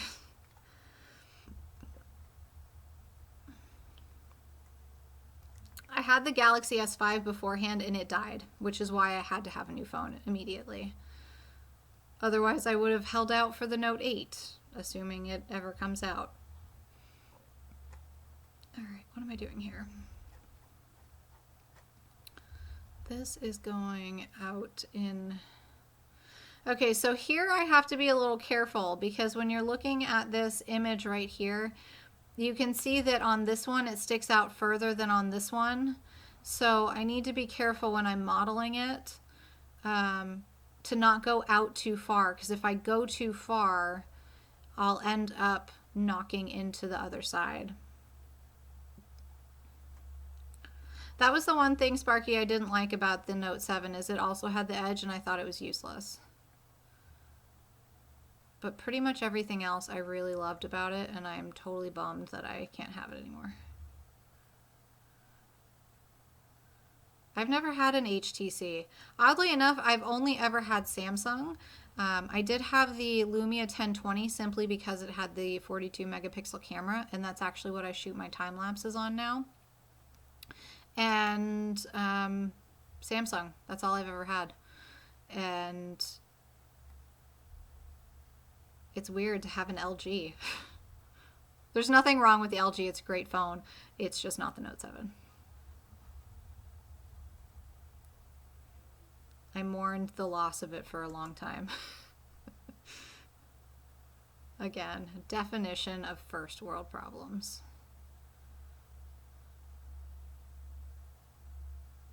All right,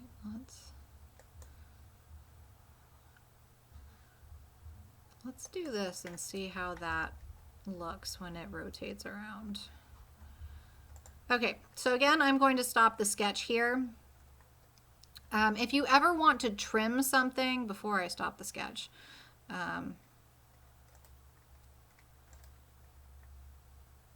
it's not as normal in Fusion360 as it is other modeling programs. If I want to trim this line here because I don't need it, which I don't need to do necessarily in this particular model, but in other models you might need to, and it might get a little too complicated. What you're going to do is either click T for trim or click to trim, and then you're going to select the item that you want to trim, and that will go ahead and delete it. It does tell you if there are constraints revolving around them. In this case, it does not matter. I can go ahead and delete those constraints. constraints if I really need to. So if you ever feel like you need to delete things because it's a little too busy, that's how you would do it. So now I'm going to select my item and click extrude. And again, we're going to go, let's go with 1.5 millimeters on this one. Okay, and now we're going to open this so that I can see what I'm doing. Click on bodies and then create mirror.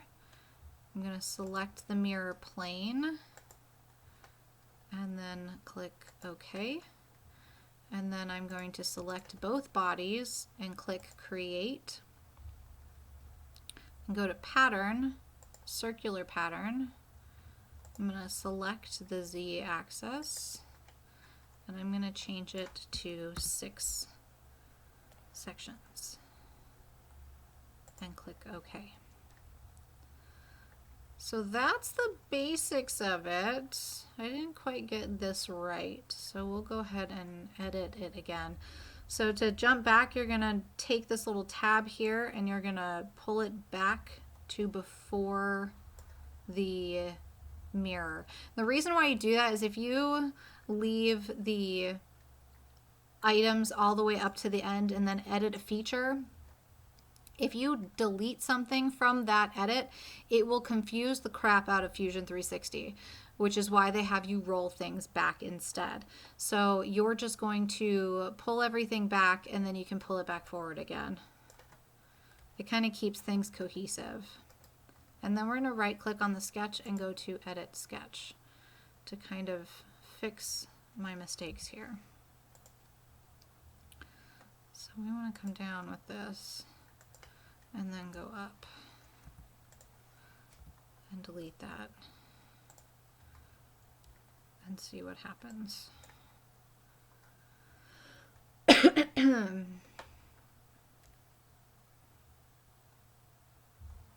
Still not quite right.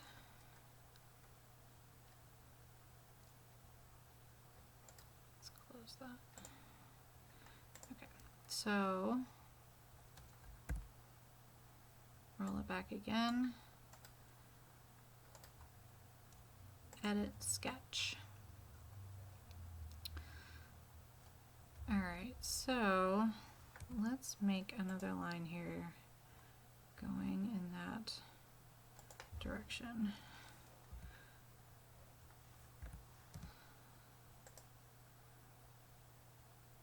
And then we'll go down here.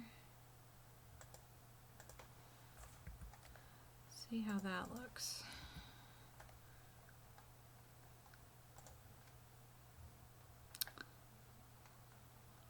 Oops. All right, we can delete that line too, so we don't really need that. There we go. Okay, that's a little bit better.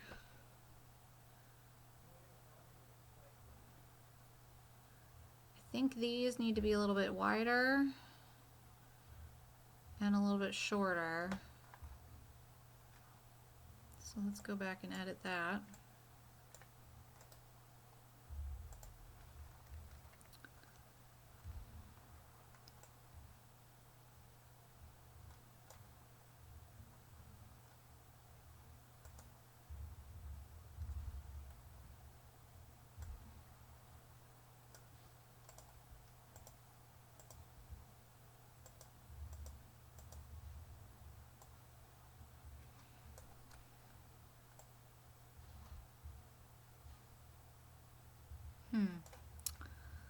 That's not doing what I want it to.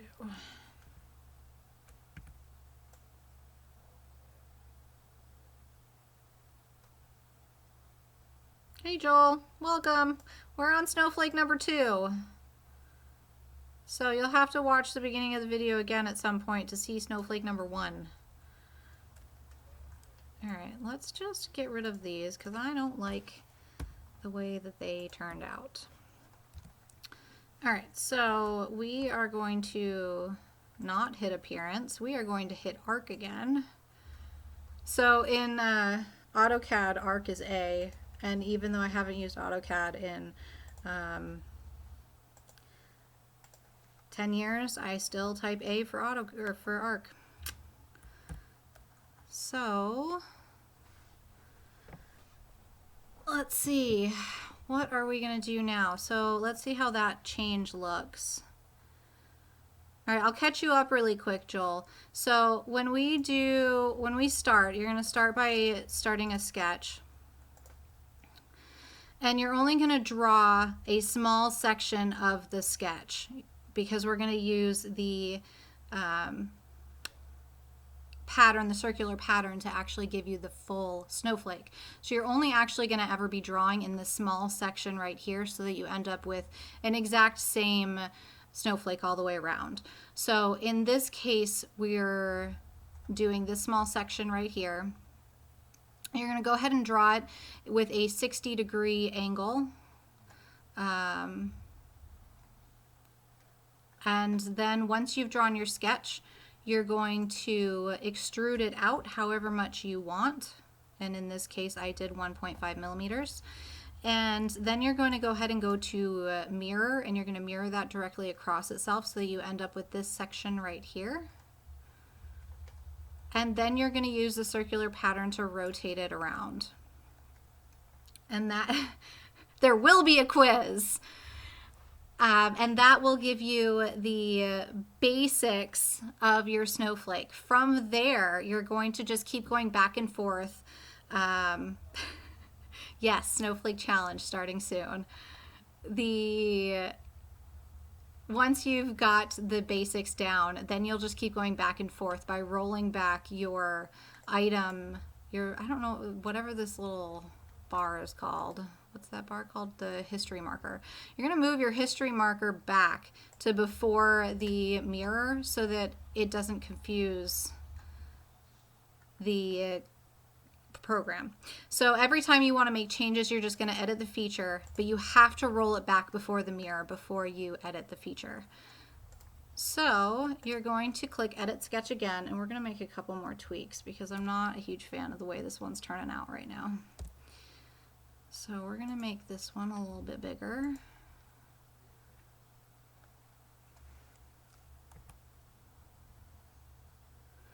Correct. So 30 would give you 12. Yes. So 360 divided by whatever number you want for your, if you wanted a 7 point, you would divide 360 by 7 and use that angle. The first time I was doing this, I know I was typing in the angle 60 degrees, but for whatever reason, Fusion360 decided I really wanted 59.96. And 59.96 is not what I wanted, and I ended up with all these gaps, and it was a nightmare. And I ended up being able to go back and fix it. But talk about confusion the first time you're trying something. All right, so let's delete these couple. I think that's a little bit better. I think this one's actually not so much a curve. Oh, and also to tell you, Joel, what we're going off of as an image, right? It's so random. I have no idea where it came up with 59.96. So the image right off to the side here that we're going off of is an actual snowflake that I found on the website that's in the description box below the video. It's a pretty cool website that's got a ton of macro images of actual snowflakes that were, this guy hacked his camera up at the top here. Maybe. He hacked his camera with some duct tape and some crazy lensing and stuff like that, and he shows you actually how you can do it if you want to take some crazy awesome pictures of snowflakes. And I figured what better way of getting inspiration than to look at Mother Nature herself. You could put the image in Fusion360, and I did say at the beginning that that was one of the things that I did in the very first time I was doing the snowflakes. and it does work perfectly fine to do it that way. But I figure I like to challenge myself, so might as well go with the flow. The other thing is doing it this way, you get a lot more creative with trying to make things work and trying to figure out what's going to work and what's not. So once you've made changes, you can just roll it back to the end and see what your changes look like on a whole. So I think I need to make these a little bit bigger, these little knobbies right here, and then we can get started with the details.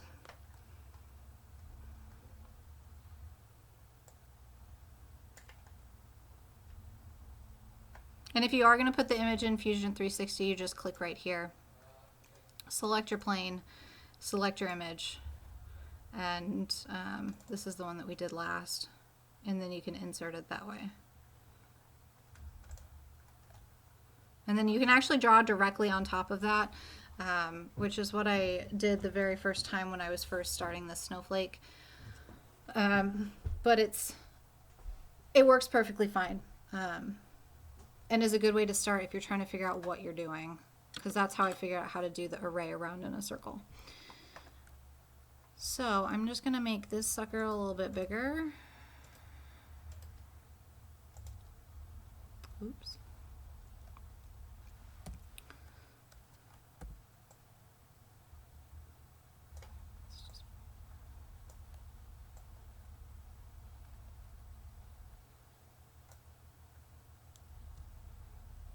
Thanks, Joe. You're the sweetest.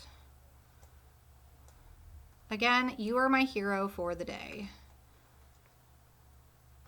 Yes, that is a great way of copying logos as well. I did it for something else. Oh, I was doing a breast cancer awareness thing for my mom's wig shop. And I had found a particular clip art of a ribbon that I thought was really pretty, and I imported that clip art image and was able to mess with all the sizing of it that way. So it's a great way of doing things like that. All right, I think this is a good start, and we'll play around with the details now.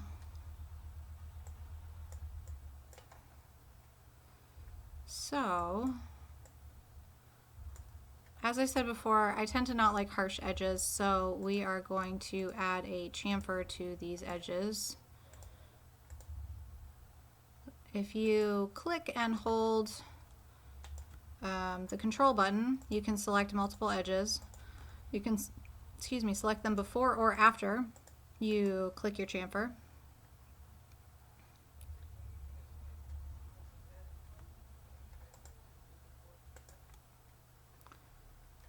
Okay, so I'm going to go to modify, and I was going to chamfer that, not fillet it. Well, let's go with fillet. We'll do a 1 millimeter. I think I'm going to like a chamfer better.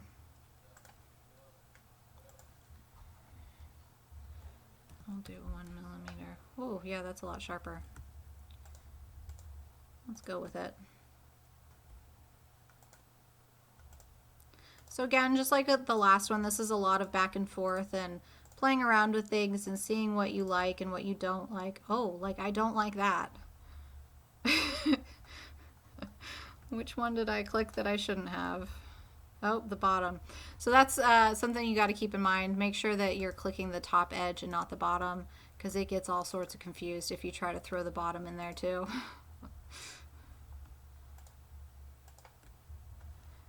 All right. Yep, I like that much better. Okay, so we're going to click OK. And then we can roll that forward and see what the whole thing looks like. It kind of reminds me of reindeer antlers.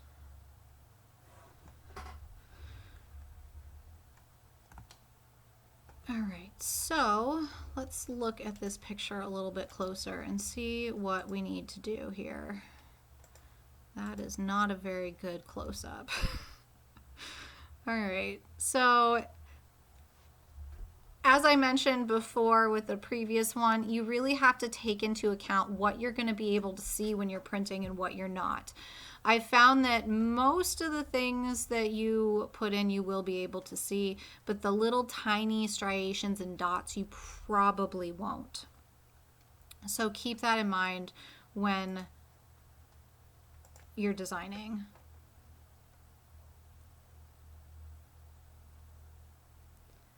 I have not heard about that, Joe, but I will look into it. Okay, so going back, we're going to roll this back again. Again, always working with just the small sliver to make sure that you keep up with just the inside and to make sure it looks the same all the way around. So now we're going to let's create a cylinder, and we're going to create it directly on top of the plane. When you create cylinders, you can either create them on the plane that you started with, or you can create them on faces. So keep that in mind when you're deciding where you're going to put things. It might make more sense to actually create it on the face that you just created rather than the original starting plane. So I'm going to select that, and we're going to do the center circle here, which looks like it might just be a little tiny 4mm. And then we're going to bring that in the negative direction to cut it out. And again, you can roll it forward and see that you've got a hole cut out of the center of that snowflake. Now, I'm going to roll it back because there looks like there's a little bit of detail around that circle. So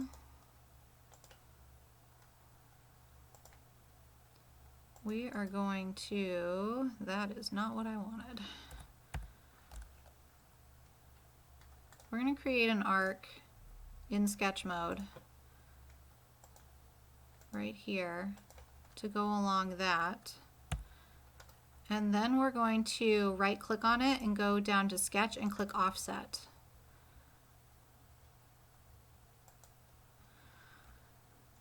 And then it gives you the option for however far you want to offset it. So I'm going to do 0.5. And then I'm going to select the one that we just did, and we are going to offset that one another 0.5.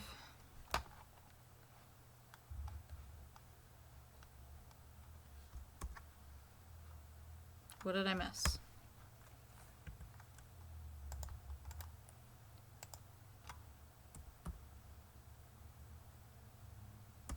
Oh, it wants me to offset the original. It's picky. Okay, we're going to repeat the offset on that instead. Okay, so now we have this other section right here. So you can click Stop Sketch, and we are going to take this and indent it in. So you're going to extrude it in the negative direction. That sounds good. We'll do it 0.3. So now, if you, bye Sparky, thanks for stopping. Bye, we appreciate it. You're lovely as always. Take care of little baby Sparks.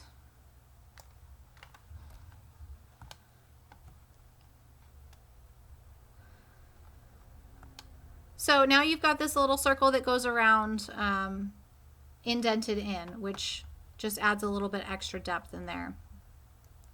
So now we are going to add more detail. So now I'm going to focus on this section right here to kind of bring in right here the detail right in this section. So it looks like there's some indenting that happens and some extrusion that happens. Actually, let's do this section in the center first.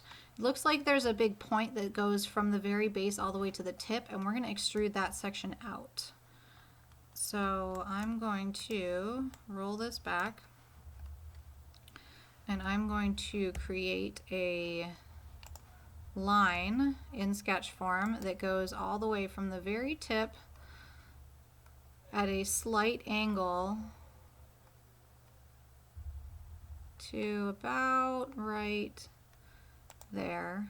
And then I'm going to go straight down. And then angle it slightly until it's at the end. And click enter. Stop sketch, and then we're going to extrude that out. Let's see, let's do 0.5. So now you've got that section sticking out a little bit. Actually, let's do 0.1. Not 0.1. Let's do 1 millimeter. So I'm going to right click on the extrude, click edit feature, and change that to 1. Now I'm going to chamfer that edge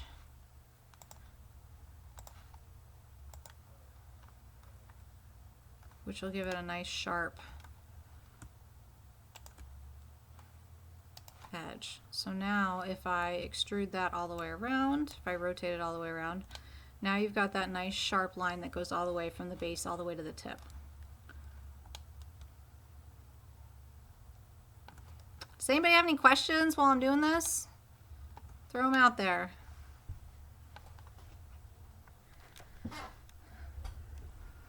I can't either. My hands are freezing. It's so cold up here. How warm do you guys keep your houses? Ours is super cold. That look good? Yeah, that looks good. All right. Okay, so I'm going to now roll this back again so we can move on to the next part. I think,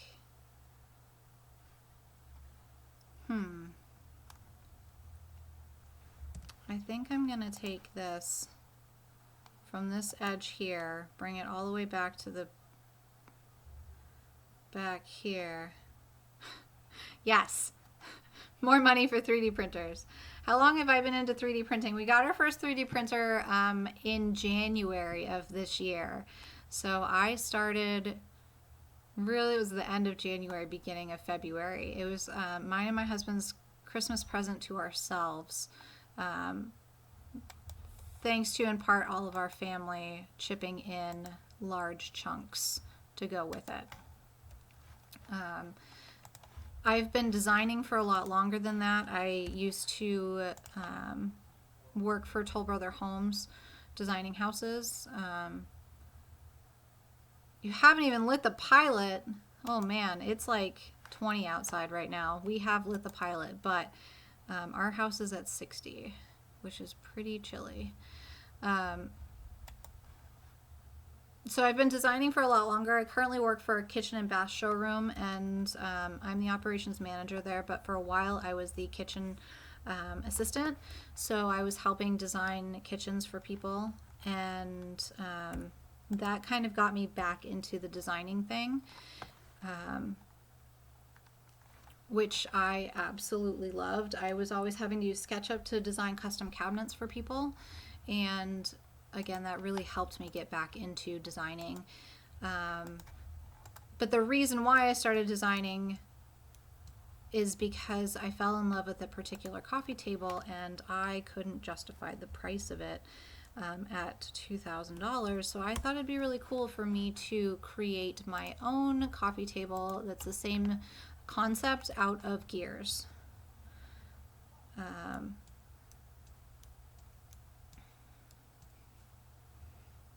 That's awesome, Kit. Yeah, it was a great present for the both of us because Nick prints his own gun parts. Nice duplicate. I personally don't design them anymore. Luckily, I took a step back from that to manage instead, which sometimes I wish I was still dealing with kitchens and not people. I'm sure you guys know what that's like. All right, so we're going to make some sharp edges on this one. Since it's so round at the tops here, having some super sharp edges in the middle will put a nice contrast with it. I forgot what I was talking about beforehand. Was I mid-sentence? Seriously, guys, I don't know how I make it at work. I get distracted so easily. All right, we're going to do the same thing with this one, and then we'll go into a lot more detail up at these top two here since they're so much bigger. So let's roll this back a little bit more. And we will go from here. Every time I'm doing this, guys, I'm just selecting, typing in L for line, and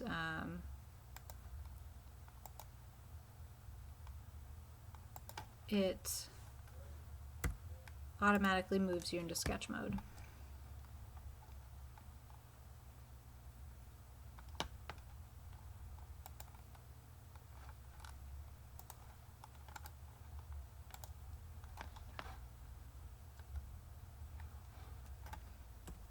Move that up to 1 again, and then we will chamfer that again. Actually, I'm going to move this chamfer over here because then I can just edit this chamfer instead of adding another one. So I will just add these two sections.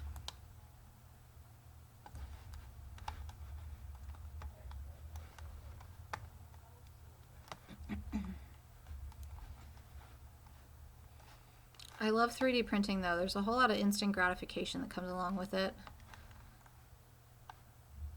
which makes it really fun to design your own things and then have them in front of you.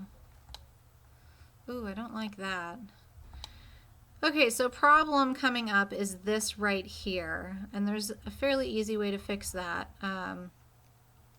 So we've got a couple of different extrusions coming together, and because you've got the chamfer there, you've got these weird edges. So I'm going to roll this back, and I'm going to delete the chamfer. I'm going to move this chamfer back to the end here. Yeah, I know you're confused. Hold on. Fusion360 gets confused easily. So now I have this all together, and actually I'm going to delete this extrusion. I'm going to delete this extrusion, and I am going to move this extrusion to the end after those couple of sketches. And I'm going to come up to the sketch line, and I'm going to turn those 3 sketches on so that I can actually make changes. And I'm going to click edit feature, and then I'm going to actually extrude. Oops, not edit the sketch. Hold on. Ah, I've confused myself. Oh, that's why. Okay, so I need to roll that back further. So I'm going to edit the feature. Oh, it won't let me. Fusion360. Sometimes, seriously, you have no idea. We're just going to delete that and redo.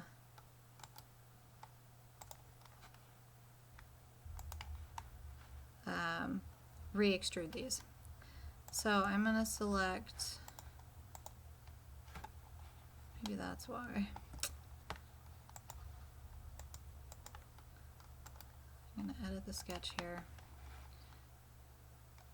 And we will just create, we will add on to this sketch instead.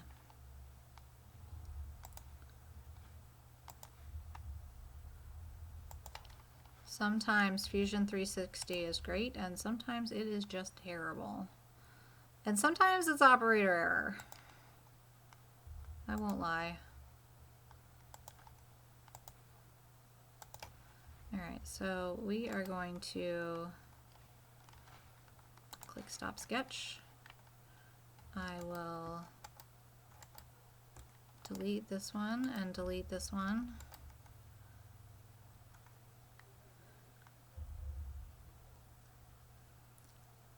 Hey, thanks for stopping by.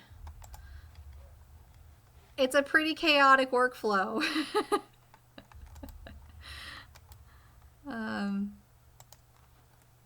Yeah, so what had happened there is it got confused because I had one sketch here and I was trying to extrude another sketch through the same process, and it does not like that.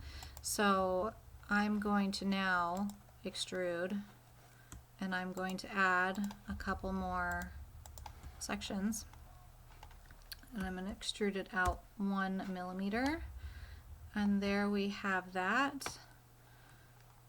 And now I'm going to add the chamfer again, and hopefully that will fix that center issue that we were having. Maybe. I might be trying to be a little too complicated.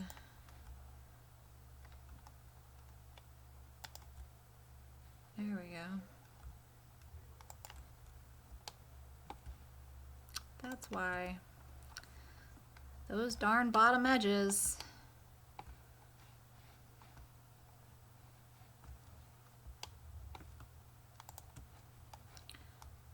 Okay, yeah, that looks way better. Okay, so now I'm going to roll that back forward so we can see what the whole thing looks like. Turn off that sketch because I don't need it anymore. Alright, so that is a good start. For those who have just joined us, we are taking these real snowflakes that were created from a macro lens that somebody had taken a picture of. The link to that is below the in the description box, and basically trying to duplicate those in Fusion360, because what's a better inspiration than Mother Nature herself? So I'm going to now roll this back so we can work on the more rounded parts. And what do I want to do here? I think,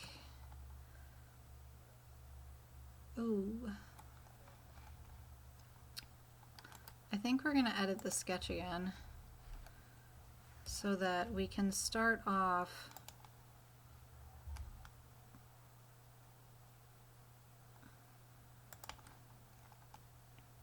with a similar setting and then go crazy with it because it's a much bigger space. Oh, that is too small.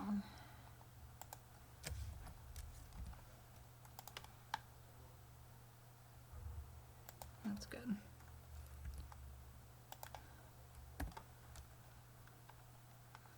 All right, so now I am going to stop that. I'm going to edit the feature.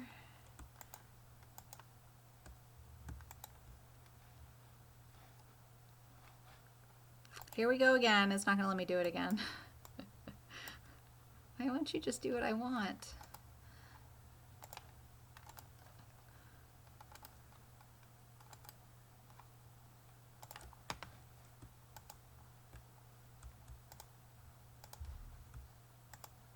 There we go.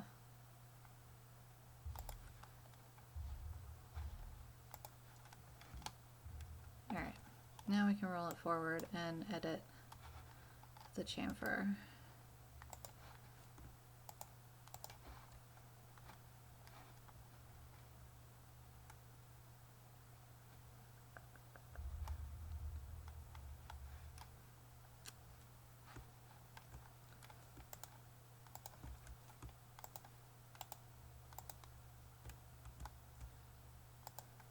All right.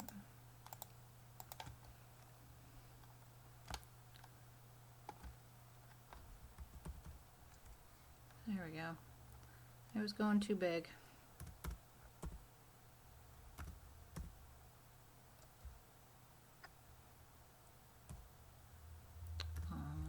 All right, good enough. So now I'm going to cut into this section a little bit. by creating another sketch on this with kind of no really rhyme or reason, because it doesn't really seem like there's a rhyme or reason in that. But it is definitely notched, so I want to show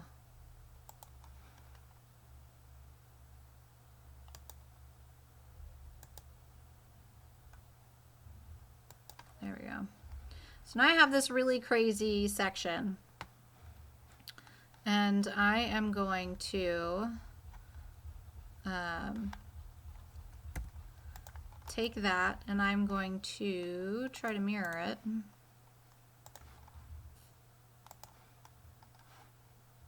Oops, that's not what I wanted. I want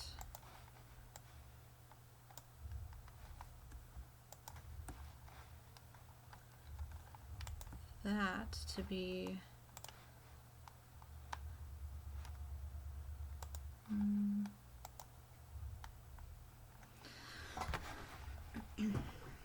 let's cancel that for a second. Let's throw in a mirror line.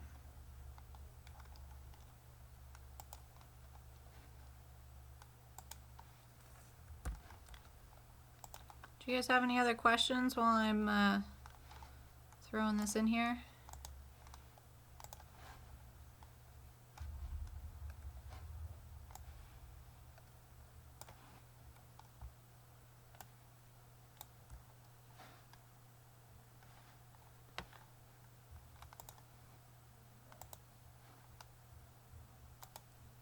All right, so we have that mirrored over, so now I'm going to stop the sketch.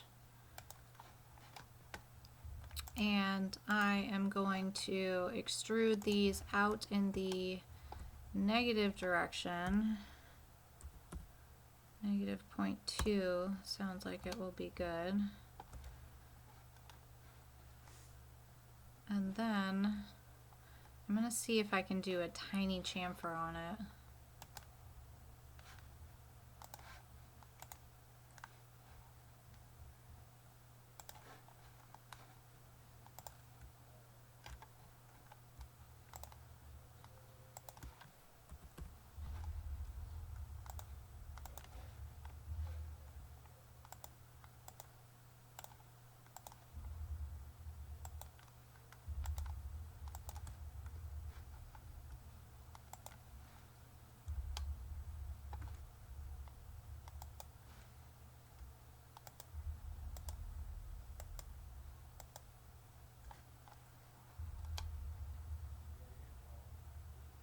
All right, that looks good.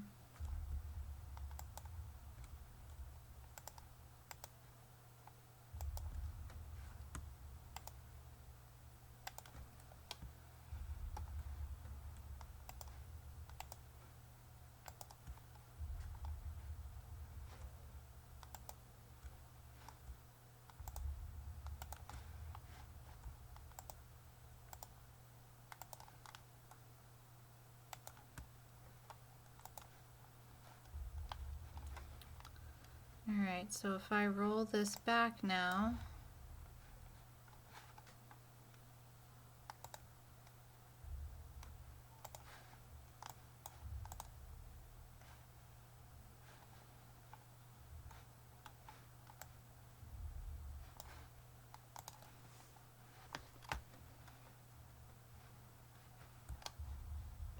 so now we've got a lot of depth. Oh, I now move my picture. We got a lot of depth now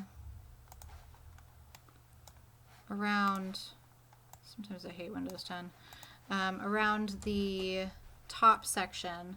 But now we need to add a lot of depth to the rest of it because this is a really jagged looking snowflake. So I'm just going to basically duplicate that all over the place and see how much I can get to actually show up in the print.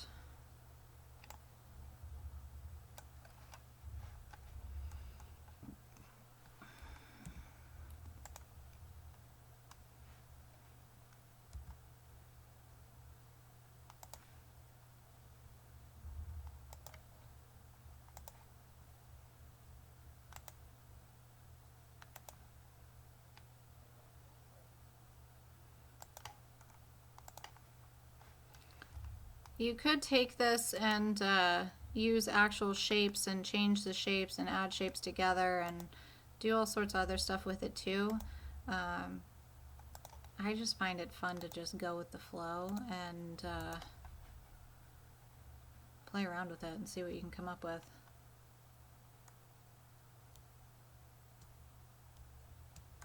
Yes, I've been told that I used to be told all the time that I looked like Buffy.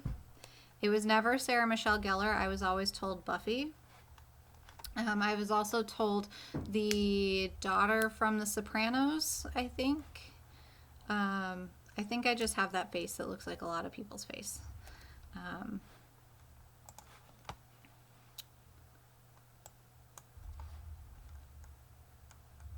Is it either of those that you're thinking about?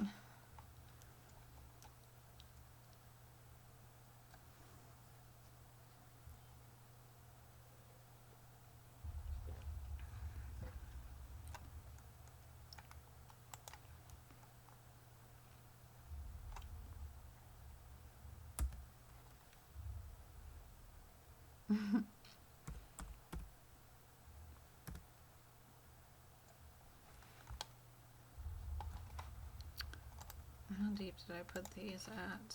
0.2. Alright, so we're going to make this and edit that feature and do 0.2 instead, so it's the same.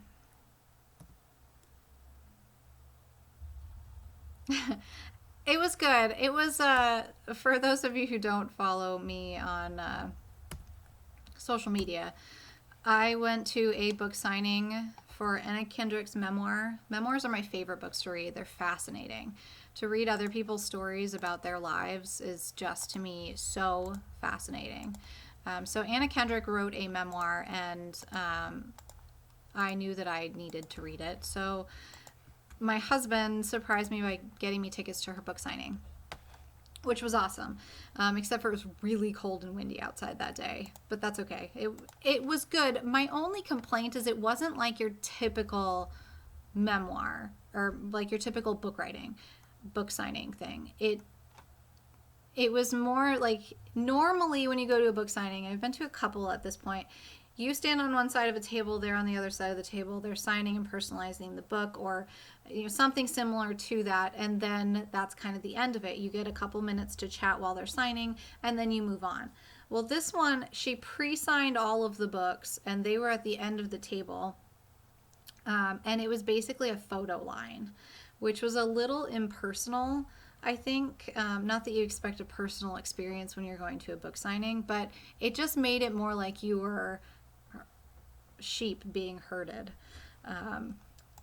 which was kind of a little bit of a bummer. That being said, it was still a super cool experience, and I thought it was awesome, and she was a total sweetheart. So yeah, it was cool. I do wish it was more like your typical book signing, because yes, I got a photo with her, and that's great, but I would have almost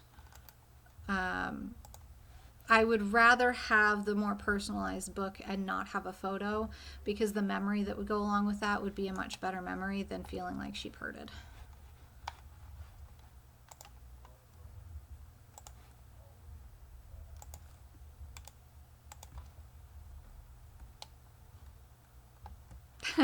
No, not BFFs. Although I think we would totally get along, and we should totally be BFFs.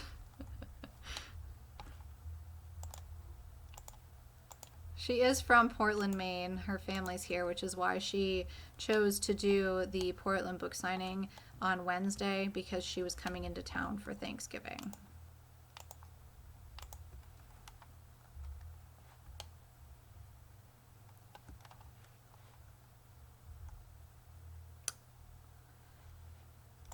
I just realized I didn't roll this back before the mirror, so let's see if it will let me do that. Oh, it did. Okay, good.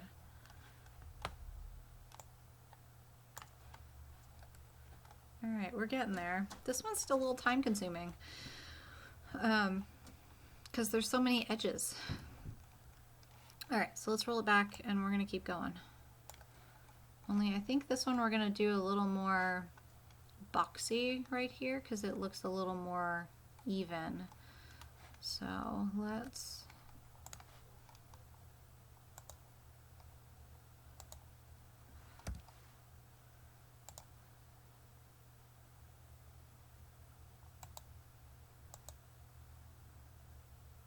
they do take commitment, but it really makes or breaks the look and feel of the final product. If you can stick out those details, you end up with something that's 10 times better than you would have otherwise.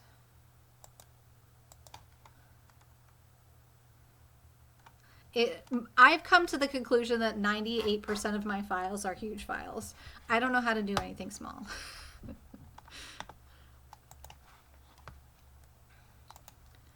90% of my projects are also half finished.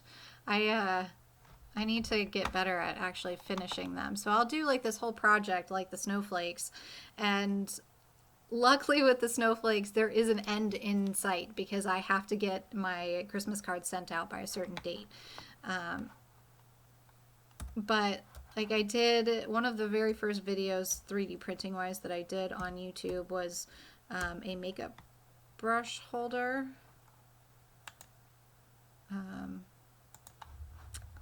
I don't know what I just did right there. Was a makeup brush holder, and there we go.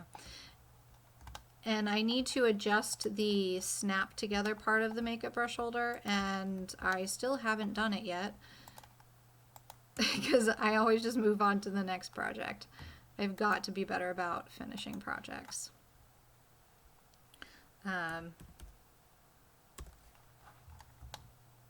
I'm also still need to reprint the taco train that I designed in the dishwasher safe filament so that I can actually use it and put it in the dishwasher. Oh, and I did tell Kat Von D I'd sent her the makeup brush holder, so I really need to do that. Because for those of you who don't know, it was designed after one of her lipsticks that she has. Alright, let's see how this looks. Hopefully it's... I think I need to bring that down and add another.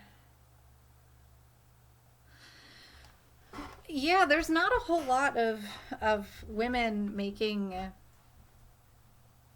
accessories like that in the 3D printing world, but it's such an easy easy thing to make in that world, which is kind of surprising that nobody's really done it yet.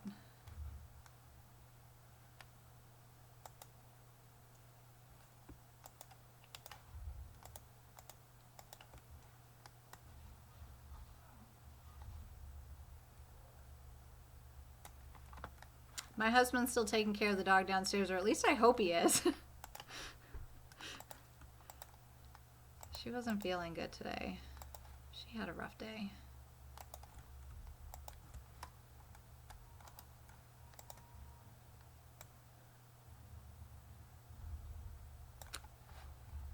Let's undo that move. I keep forgetting in Fusion360 that you really just need to move with the arrows and not the dot, and I keep wanting to grab the dot.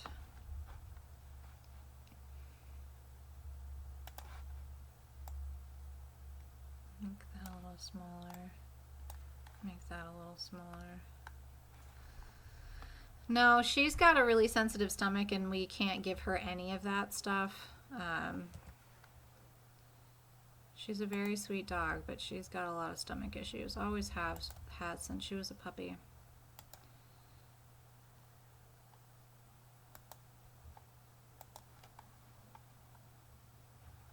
Alright, let's turn that sketch on and let's edit this.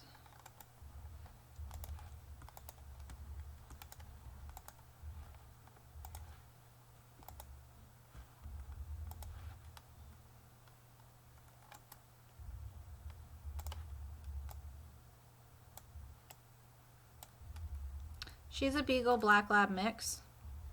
So she's about the size of a Beagle, but looks like a Black Lab. Until she got a really white face, she looked just like a forever puppy because she was the size of a Black Lab puppy. She is adorable, and I love her to death. She has made a couple of appearances in videos, usually at the end, because she likes to jump on the bed and say hi.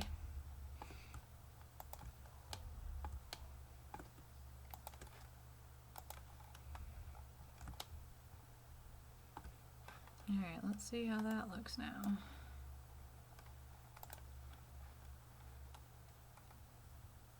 Progress. What kind of dog do you have, Joe?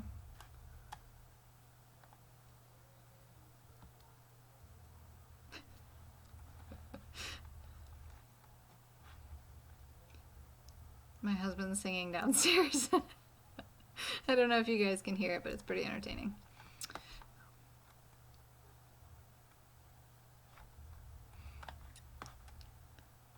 Two Chihuahuas. What are their names?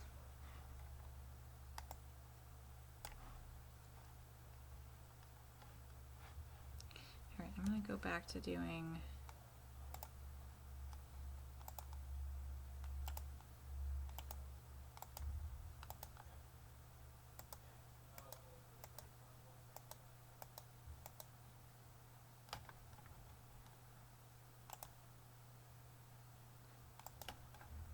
that.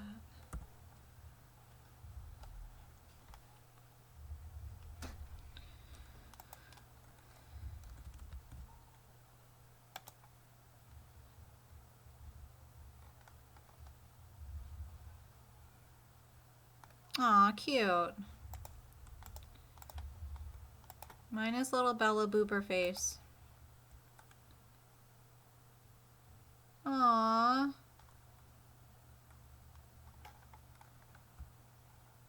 Yay for rescuing dogs. Bella was a pound puppy.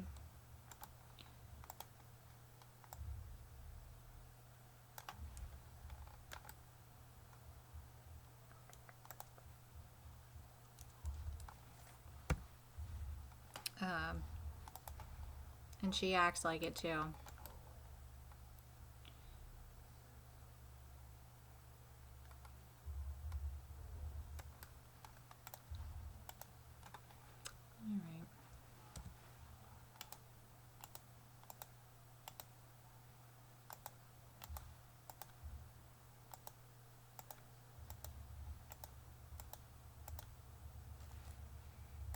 That little green box gets in my way every time. What's your German Shepherd's name? Kit?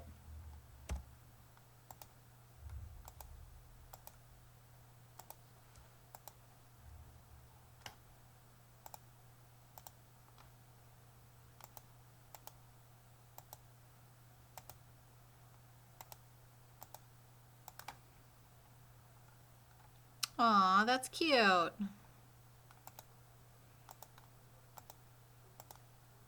I love dogs. They're the best. Even when mine's a pain in the ass, she's still the best.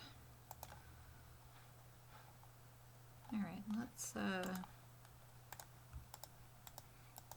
extrude these.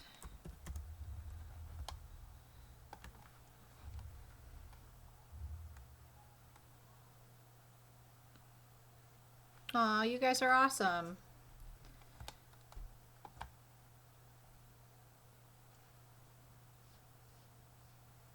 Cute.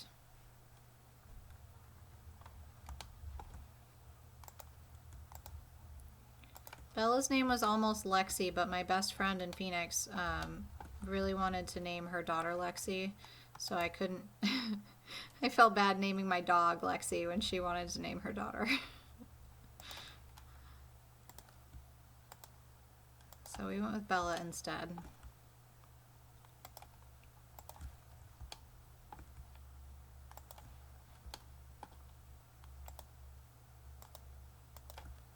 I'm sure there's an easier way of doing this, but I don't know what it is.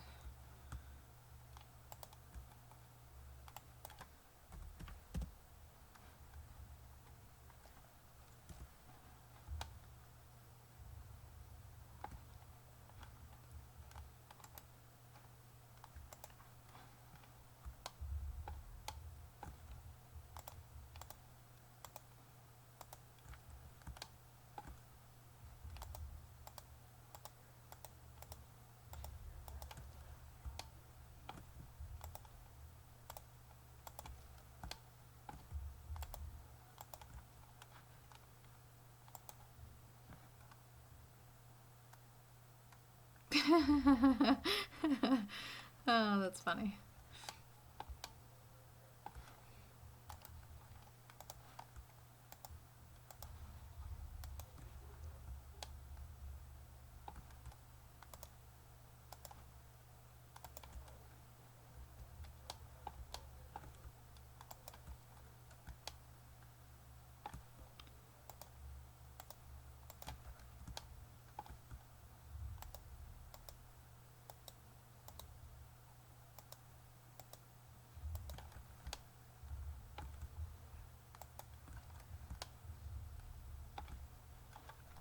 All right, we are almost done, guys. Almost.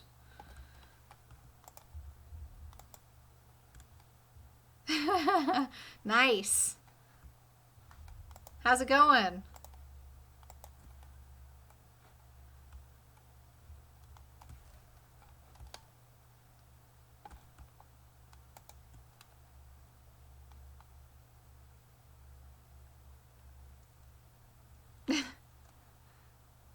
That is pretty awesome. I like cats, but I'm very allergic to them. My husband has 2 cats that he had in college, and they stay at my in-laws' house because I'm super allergic to them.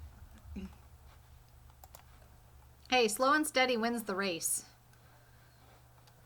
I really don't like these up here. I know I did them like that on purpose, but I don't like them. I like the little jagged shapes better. What do you guys think?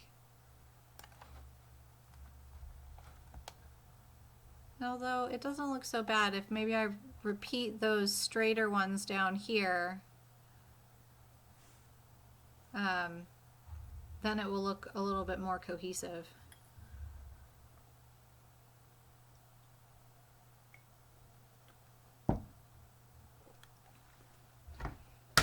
Oops. All right.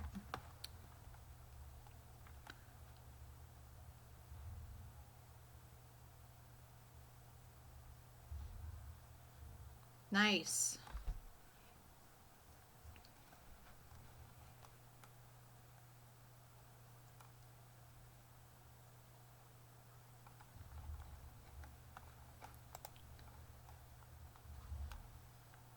All right, let's go back to this.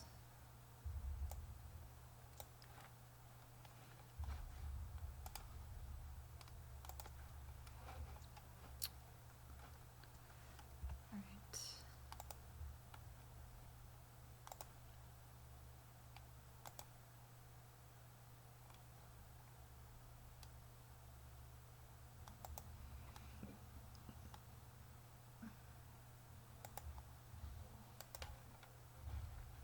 One of the cool things about Fusion 360 is when you are using constrained lines, so you want it to be parallel, you want it to be perpendicular, it will keep those so you can maintain those if you want to just stretch things around and move things into different directions. It will let you, but only as long as you stay within that constrained line, which is awesome and really makes it easy to design things. I've done very little work in 123D design. Any thoughts on it? I've used it a little bit, but not much.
All right.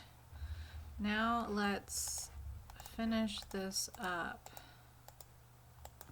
Extrude that. -0.2. And then let's add a chamfer.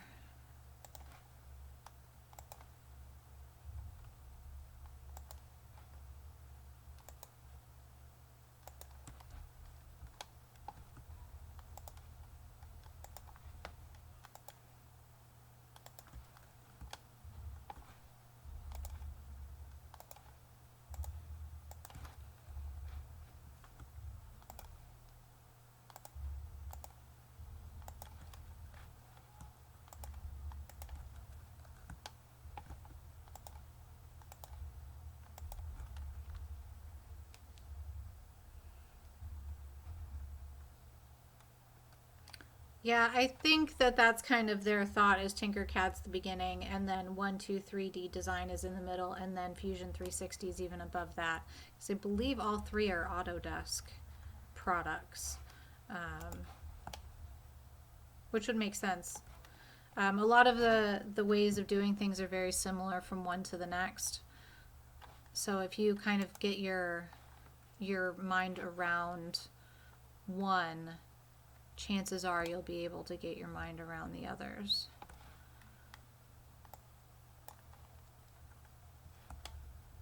That looks pretty cool. It's like a tribal snowflake. What do you guys think?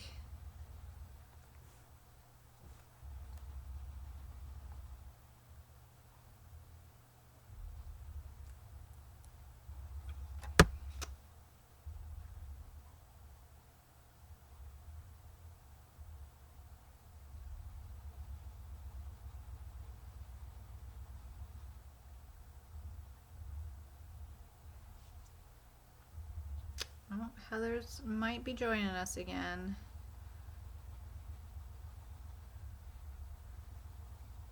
So I'm gonna do a couple more tweaks.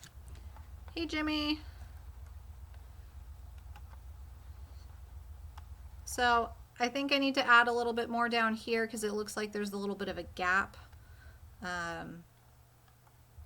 And I might try to make these a little bit closer to the same size.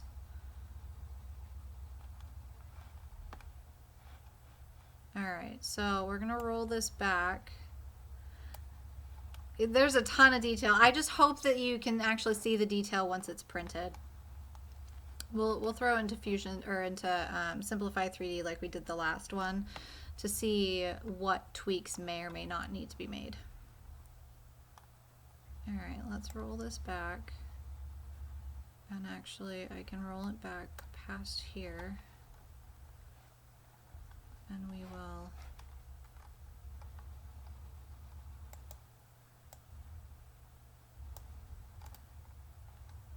edit this. Pretty close. For anybody who's just joining us, we're going off of this real snowflake that is a macro image. And yeah, it does look a little tribal, doesn't it? This is a macro image of a snowflake, and the link to this website is in the description box. They're fascinating, amazing photos that it's hard to believe it came from Mother Nature. So go ahead and check those out for sure. And then try to make snowflakes and show me your pictures when you're done. All right, so we are just going to add a little bit more detail down here. I'm actually going to move this up a little bit, and same with these ones.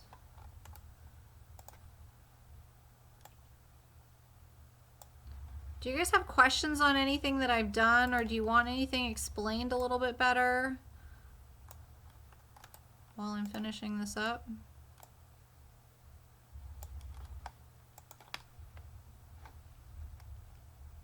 All right, so the good thing about rolling things back the way that I do and the way it's meant to be done is you can move things and you don't have to redo your extrudes or your fillets or anything like that. if you click stop sketch, it automatically jumps into where you want it to be. Thanks, dude.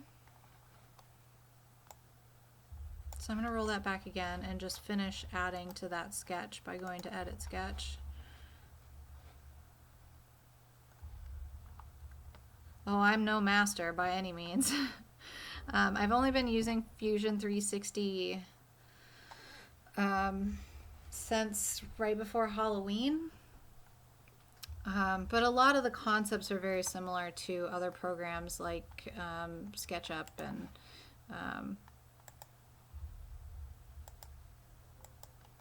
even some of them are similar to Blender. And if you can understand the concepts, you can figure it out for the most part. Some of the terms are different. I'm sure there are a lot easier ways of doing what I'm doing, but I don't know what they are. And I'm sure at some point I will figure them out. Fusion360 actually has a pretty good YouTube channel. They do a pretty good job showing you different things that you can do. So if you are interested in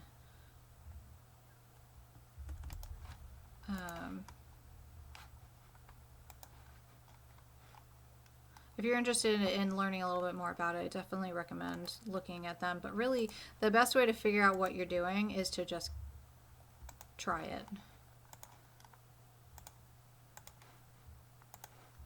Okay, there's that. Roll it forward again, and then we're going to add to the chamfer.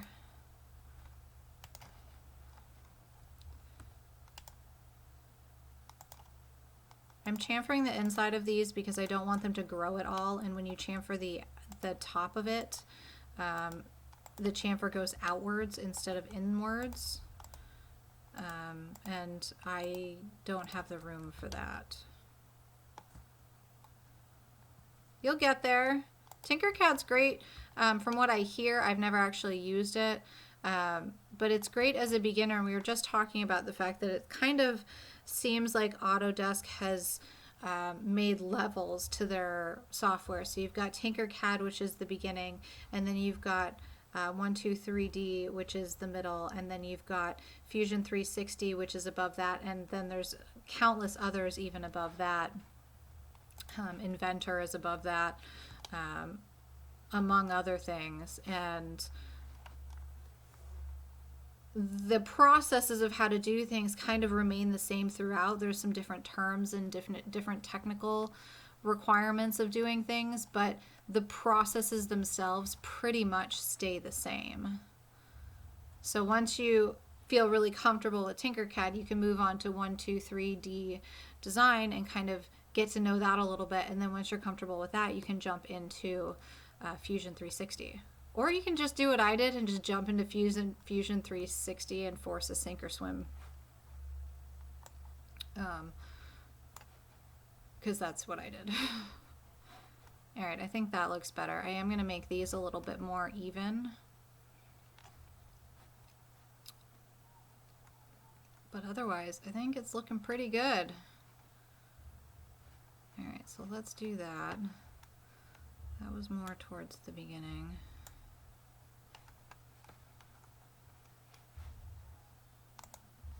Yep, that was that one. Alright.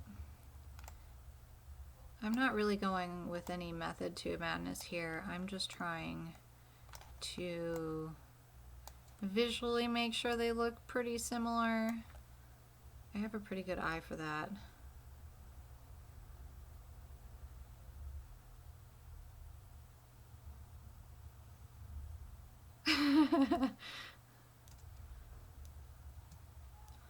Yeah, I do have to say I did recently upgrade my computer. I was using a very, very basic Asus computer, which was great while I was in school when I was finishing up my bachelor's. It definitely did what I needed it to do. Why won't you move? Oh, because I need to edit the sketch. it was doing everything I needed it to do at that time. However, once I got into modeling more, it could not keep up with me. So I did end up getting a new computer, which is a Gigabyte. It's a really nice computer. A little on the pricier side of things, but it does allow me to do a lot more things that I couldn't otherwise. But yeah, some computers just can't handle the magnitude of some of these programs, especially if you're rendering things. It's a nightmare. But you work with what you got while you got it, and you make it work.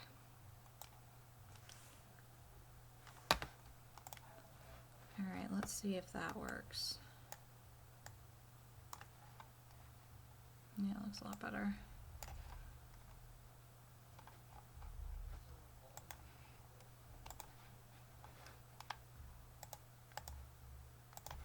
All right, what do you guys think? I think it turned out pretty good.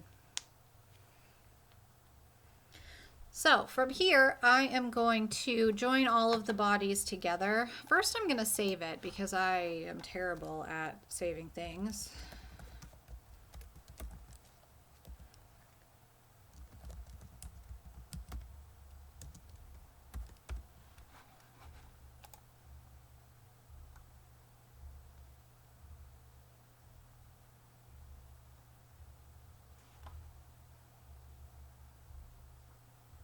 Yeah, there are a lot of settings you can turn off to make it run better. But yeah, I now have a quad core i7 as well, with 16 gigs of RAM and a solid state drive also. And the difference is insane. All right, so we're going to select all of these bodies here, and we are going to go to modify, combine. That way all these pieces become one. Assuming we didn't crash Fusion360. I will print them out. My extruder is currently taken apart right now, for those of you who didn't hear. It hated me. A lot of you on Twitter saw that I had posted a picture of the extruder head that was all caked on with filament. Got that all fixed today. It was all set and ready to go, and then the exact same thing happened to the left extruder. So now I'm in the process of cleaning out the left extruder. Actually, it's soaking, the nozzle is soaking downstairs right now. So hopefully I can get that sucker back up and running tomorrow, so that I can print these out. And I will print them out and show pictures on Twitter and Instagram, and probably Facebook too. 6 monitors, holy cow. They're trying to get me at work to have 2 monitors, and I refuse. All right, so we're going to go to make, and we are going to... I have a dual extruder, and one of the nozzles was fixed, and then while I was printing today, the same thing happened to the other nozzle, which I actually hadn't touched at all when I was messing with the printer, so it must have been an old issue that just reared its ugly head today. Seriously, 6 monitors is insane. How do you know where to look?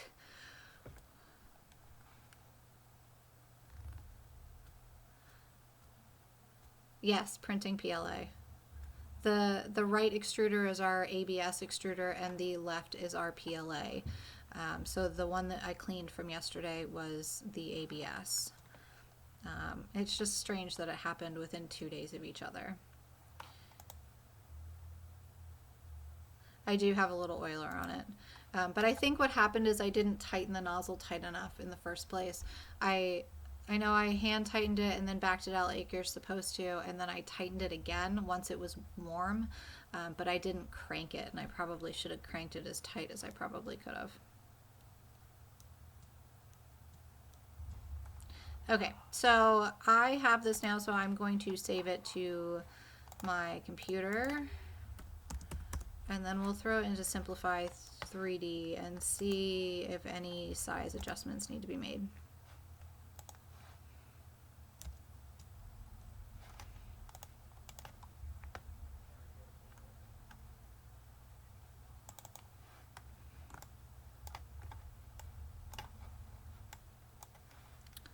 All right, prepare to print. Let's see what happens. You actually get a good amount of that detail. A little bit missing right here, but that's all good up at the top.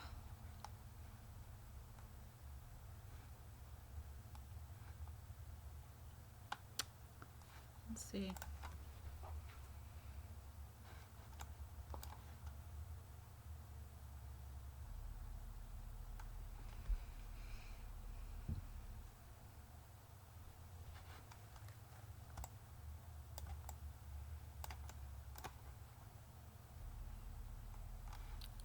Let's go back to here.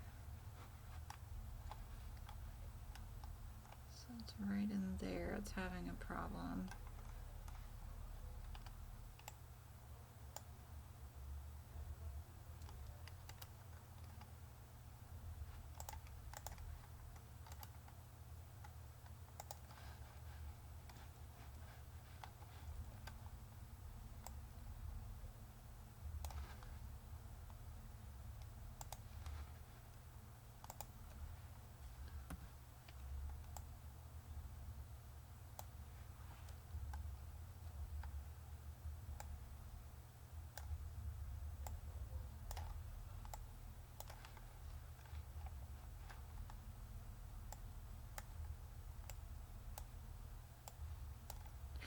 So I'm just adjusting these because a couple of them were a little close on the printer and look like they would have some issues or not show up,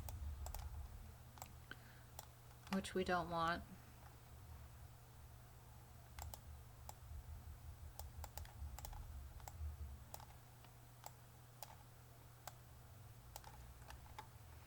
All right, I think that's good.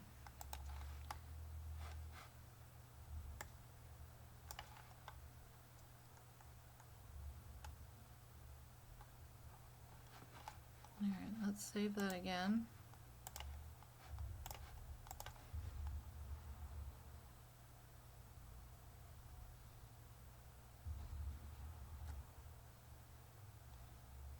Hi, Heather. Welcome back.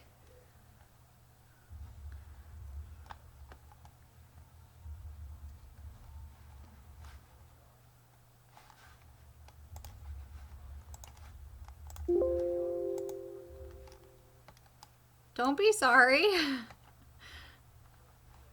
You'll just have to watch the live stream again so you can see how to print some snowflakes.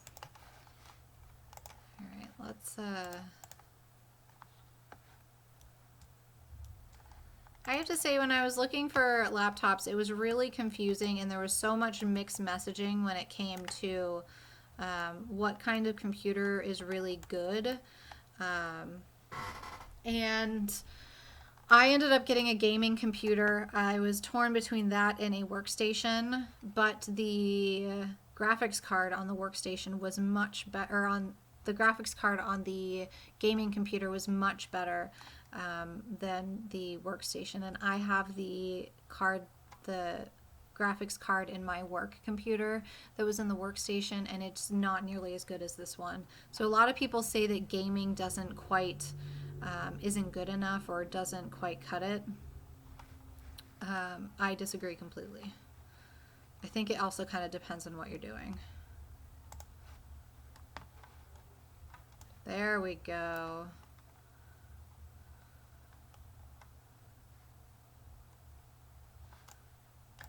All right, it looks really good, guys. What do you think?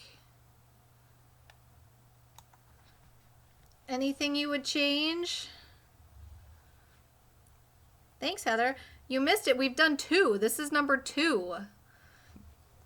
Excuse me. I'm out of wine. It's been that kind of night.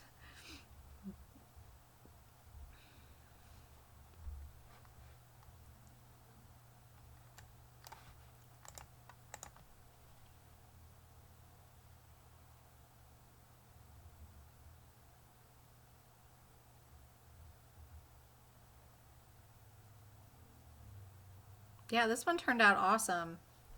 I think the thickness of it is good, maybe a little bit thicker. So I can always adjust that.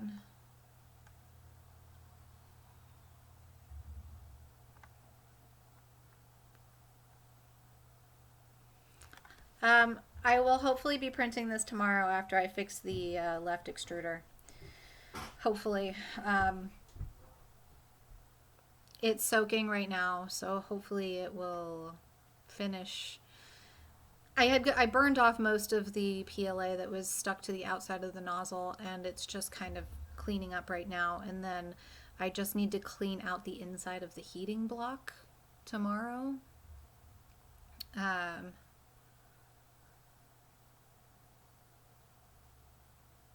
Well, thank you. And yes, wine is always a requirement for better design. Always. So yeah, so the printer is currently out of commission in pieces. And I would like to say that it had something to do with what I did yesterday, but I didn't touch the left extruder.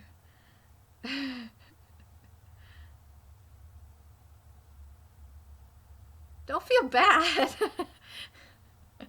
Yeah, no, I hopefully tomorrow will be a better printing day. I tried. I got 3 snowflakes printed today before it started oozing all over the place. Oh my god, I would love a second printer. I'm lusting over the Prusa, the new Prusa that came out. I would love that. And it's a fairly inexpensive one as well. But it is definitely out of my budget. But yes, currently I am out of commission. I could put the extruder head all back together and just leave the nozzle off and print out of the right hand extruder instead of using the left until I was done. But then I'd have to take the whole thing apart again to put it back together. And I would rather just be out of commission for 24 hours than have to redo everything again. Because taking extruders apart is a headache. I'm a pro at it at this point, but it's a headache. So that's it, guys. I will definitely be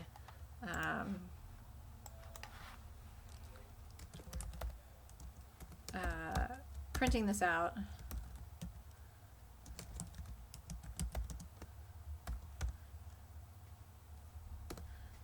And for those of you who weren't there the last time I said it, I have been doing a bunch of these snowflakes, and I did start putting rings on them so that I could send them out with Christmas cards. So I've got a ring in the top of this one that we just did, and there's a ring in this one as well. So I will add a ring to this one really quickly.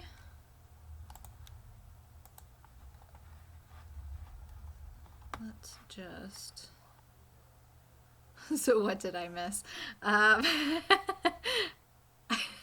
All of it. I don't have any pink filament right now. I can print you a white one and bedazzle it with lots of pink glitter because I have a ton of pink glitter.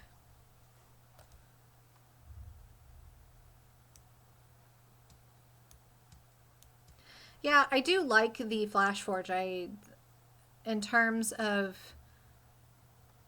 printers, I'm thoroughly impressed with it. You know, Nick and I were talking yesterday that in all of the things that have come out with printers, we still feel like the Flash Forge Creator Pro is still up there as one of the better ones that you can get bang for your buck wise. Obviously, it doesn't have fancy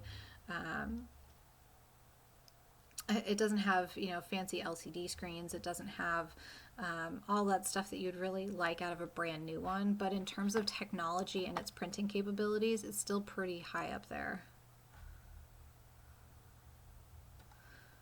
I would really like a G-Max. Go big or go home, right? I'd really like to print some really big stuff. All right, let's add a...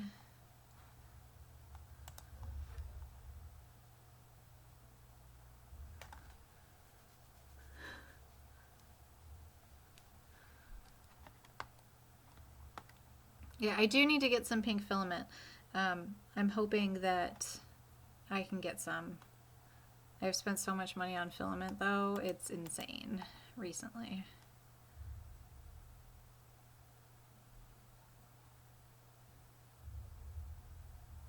That would be awesome.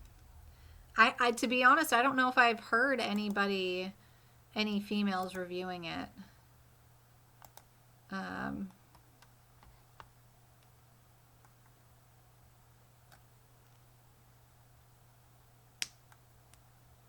have you, Heather? I don't think I have.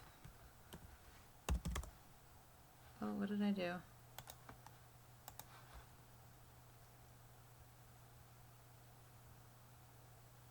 Seriously, the G Max though. Whew. I would love it. That's the one I'm really lusting over right now. That's someday when I have more money. I will. Did I turn my numlock off? No. Why aren't you typing? What did I do? That was weird.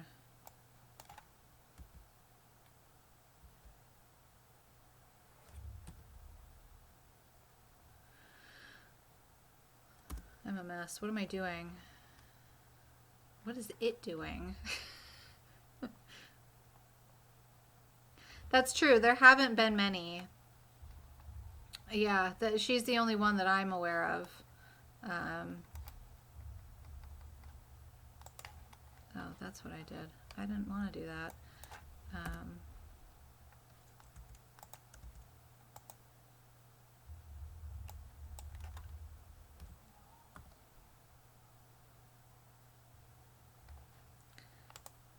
Yeah, I'm gonna start asking around a little bit more because it would be nice. I think my computer's really slow right now. I must be overtaxing it. I agree that there really hasn't been a whole lot.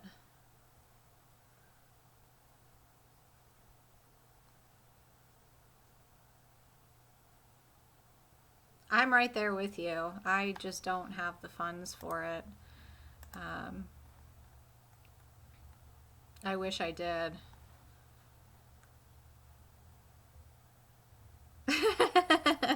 No, so you say that, but I just am this scatterbrained when I'm trying to work. I I honestly have no idea.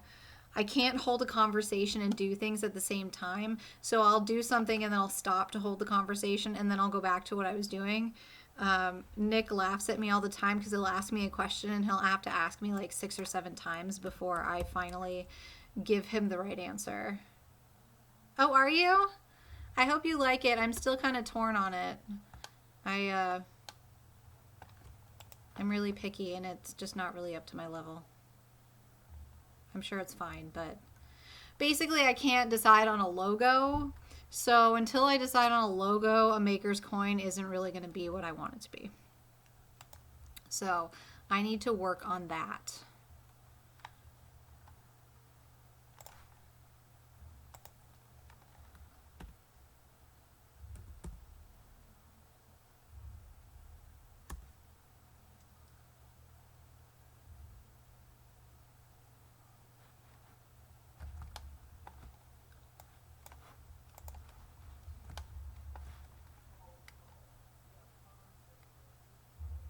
Seriously, that would be amazing. I was really impressed that they stepped up.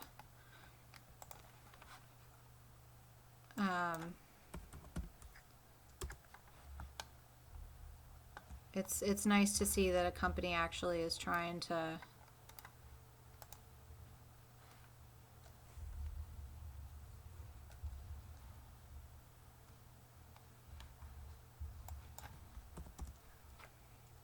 All right, let's move this sucker.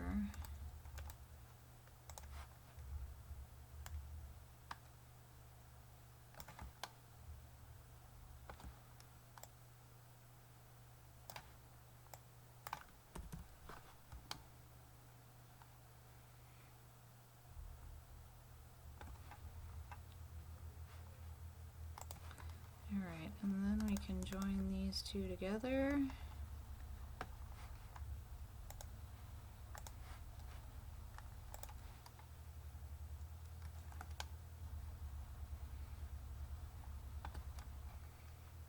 All right, and now we have a little hole for an ornament. So let's save this as. All right, I've officially designed 5 snowflakes, and I need to print out 30.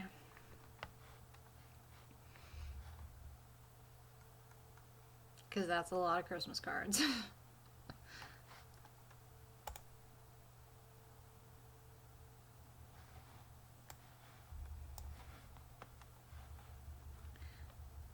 So I was talking about that coffee table that I got, that I was in love with. Good night, Kit. Thanks for stopping by.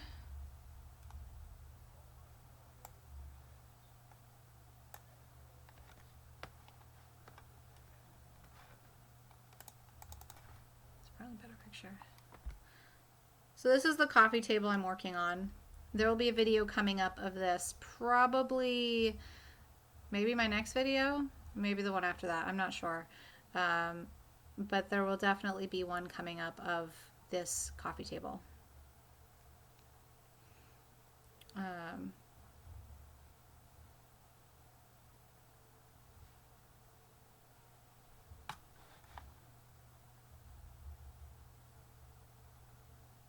I will definitely keep making videos, Duplicate. I am not going anywhere.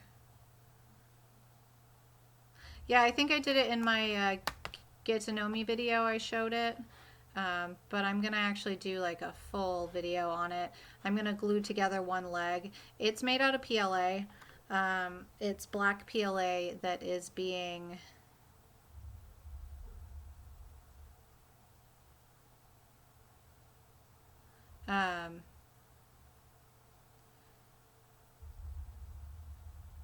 it's going to be painted with a oil rub bronze spray paint, and then it will have a glass top put on it that will look like that.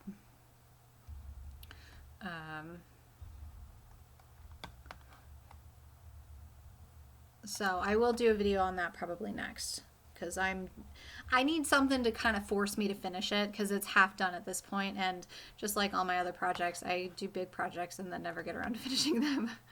So, but that's really all I have for you guys today. I know, almost 500. I was at 400 earlier this month. That's insane. I just can't even believe it. Mind blown. You guys are amazing. Oh, thank you. You're so sweet.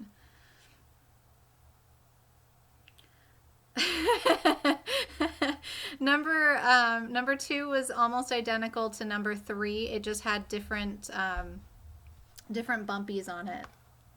Let me see if I can find it here. I accidentally deleted the actual files, so if I want them again to be any different than the ones that I sent you, I'm gonna have to redo them all together. Yeah, that's what I wanted.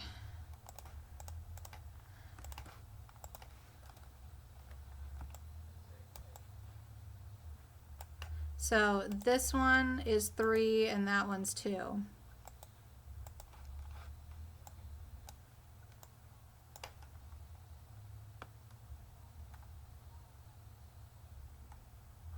Thank you. You guys are so sweet.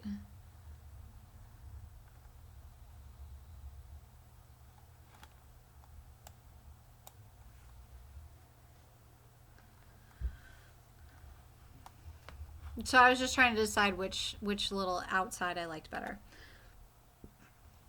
But otherwise they're the exact same. But I like this one better. Sweet!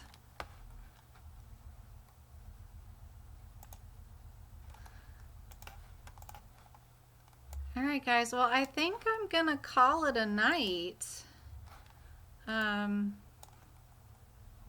Because I'm pooped.